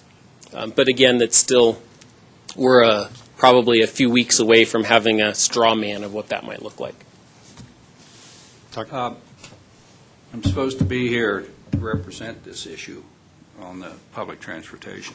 You need to remember, in using us as a model, that the many people who are for transit aren't for building new roads and paving, and we should all ride in large groups in various ways. So you would have a different variable, perhaps on a negative side, if you highlight transit as well in this ballot issue. And you may have people who that matches federal money in terms of buying buses and so forth like that, or you may refer to somewhere in the priorities, and I think we should, support transit. But you just need to remember, my experience in the city was you had the pro and the con on transit, so you would have to hope you get more pro than con. I guess I would add two things to the dialogue here, and both of them probably build on other things. Having worked on transit funding for, I don't know, a decade or more, it is in operations that we have the challenges in funding. If you're talking $200 million and all it builds is capital, you're going to have the same system that you did with FREX. Great, we've got a great capital system we spent, but we don't have the money to operate it. And so I think it has to address some operations. And then going back to former Councilman Knoll's comment, the reason Bill Owens was a successful governor is he was willing to lead. There were thousands of hours spent on Bill Ritter's Blue Ribbon panel on transportation, and the governor wasn't willing to lead on a ballot issue to do anything with it. The only way I think you can pass a successful tax issue is if the leaders of the state are behind it. And it's great if the contractors and the asphalt pavers and a few councilmen and commissioners and lobbyists and people say it's nice, but if the governor's not out there leading, it's not going to pass. And he has to, and that's political capital. And Bill Owens led on water projects and lost. He led on some transportation items, on referendum C, and he won. And he suffered some political hits for it. But you have to be willing to take those hits. And if Governor Hickenlooper is willing to do that, then there's a realistic possibility of passing something. Comment. Councilman Miller. I think with regards to a ballot measure, I think one of the things, particularly in this area, where ballot measures, they have a past attached to them, and so there's a general lack of trust to them. When you give money and you want some sort of direct result from it, and when that's perceived as being sort of a lottery, here's your chance to get some funds to do some of your projects, it would be a hard sell, I believe, in this area. When we can hold, for example, when you have TOPS, you have a TOPS oversight committee, and you know that those funds are going to be used for what you voted for or what you thought you were going to get out of it. I think in this area it would be a real hard sell to say, well, we've got a list of this many projects and maybe you'll get some. And this kind of goes back to that MOU idea where you've got, some expectation of, what portion of the funding are we going to get back in this area. So I think as it goes forward, to be able to support it, I think there'd have to be some sort of accountability and expectation for the local area to get behind a state measure, because I think there's already a lack of trust in the local dollars. When you give them to the state, it decreases, and of course, as you give them to the federal government, most everybody's lost faith in that. But it diminishes as you go up the hierarchy. So I think it's real important to tie some sort of expected result to this measure if you're expecting support, at least from what I've seen in this area in the past in terms of ballot measures to raise their taxes. So just a comment. Could address that. And great point, absolutely. Again, we're learning that we need to have that constrained list of projects, be able to guarantee what those projects are going to be with the money that comes in, and then have a contingency to draw more in if we can. Also, Director Hunt has recognized the first thing he did wasn't to start pushing towards a new revenue source. First thing was, how can we become more efficient? How can we improve our customer-facing processes? And how can we be more accountable and transparent?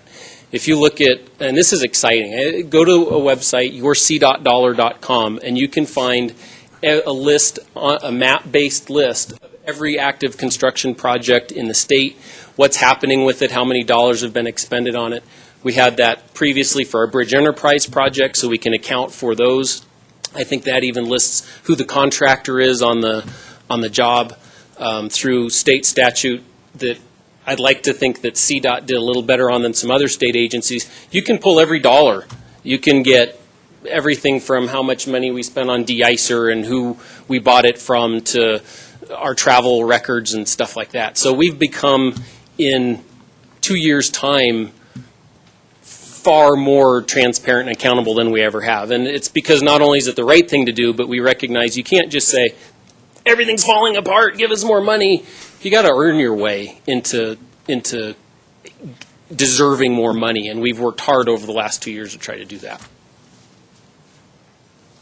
Great. Any more questions? Maybe just a comment. It comes back to early conversation. We opened our day here was linking dollars collected in a region to dollars spent in a region. It might be a stretch here because, but demonstrating return on investment in a specific region, I've been really ring the bell, I think, for Pikes Peak, and I don't know if that's even possible, but that might be an objective for our campaign. Yeah, absolutely.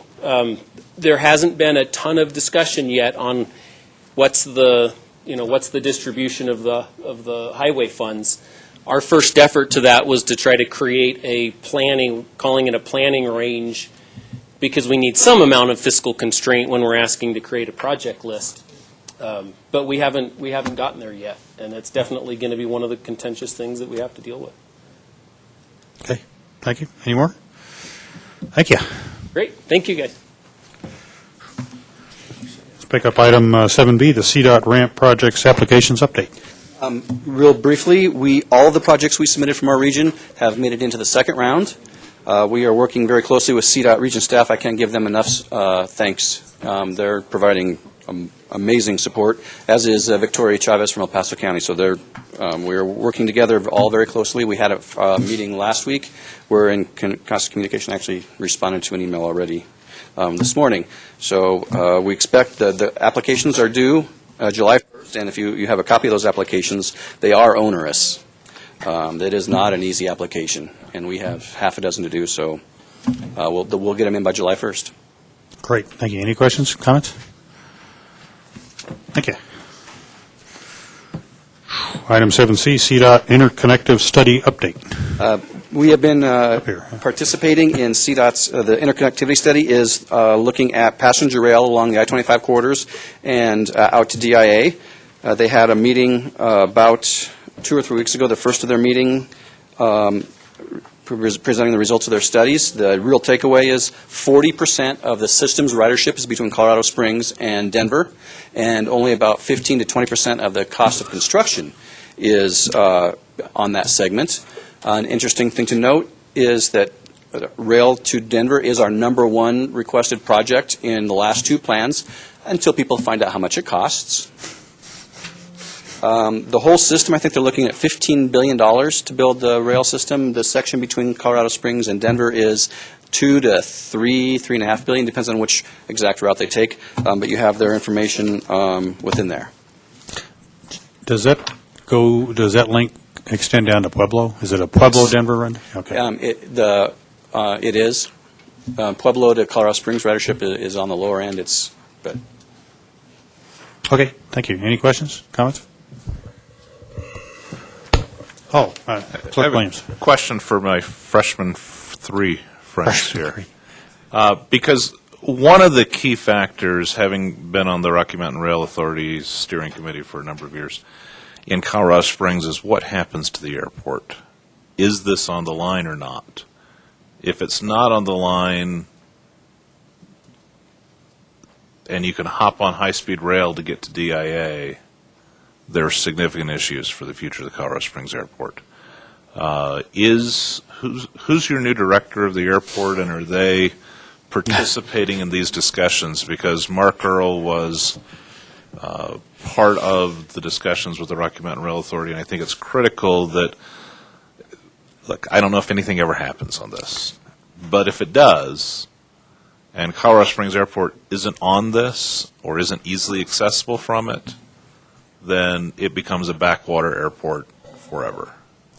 I think our resident expert, Councilman Miller, will expound on this. I don't know if we have an interim director at the time. Dan Gallagher is the interim director. There's still a search underway. I'm not sure how far down the process they are, and I don't know if Mr. Gallagher has been, he's got a lot going on right now, so I'm not sure, but if there's a contact I can get offline just to make sure that that's, because I know that Mark Earl was. Yeah, I would push then to have Mr. Gallagher or someone else from the airport involved in this process, because it is critical. And, right now there's challenges competing with DIA. But if you can hop on a high-speed rail and be in DIA in 40 minutes. Well, particularly when. Really hard. a lot of our, even when people do originate in Colorado Springs, so many of the flights are going through DIA to begin with. So it is an issue. And it's something that we should have our staff be involved with. So. Thanks. Any further questions, comments? Thank you. Next one, D, the FY 2014-2015 Unified Planning Work Program. You're staying up here. Yes, I'm getting comfortable. One of our required products is a Unified Planning Work Program. What we have to show in that is that all the municipalities, the county, CDOT, and the MPO, PPACG are working together, that all of our transportation planning is coordinated. So that's one of the main purposes. This also serves as our work program here for PPACG staff. It shows all the funding sources for planning studies and lays out our next 2-year estimate of what we'll be working on. A copy of that is linked in the document. We'll be taking this through the committees. They've had some discussions, preliminary discussions already. We expect you to see it as an action item probably in August. So in 2 months. So. Okay, great, thanks. Any other discussions, comments? And 7E, statewide transportation advisory committee agenda discussion.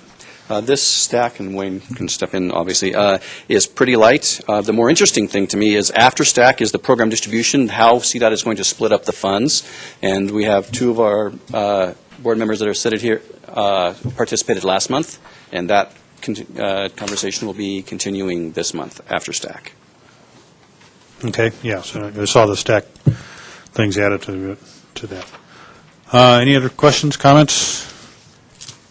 Okay, moving down, communications item 8. I believe we have that in our packages. Any comments or questions? Seeing none, member entity announcements? Seeing none. Meeting schedule we've got also in our back of our packages. Somewhere. Last page.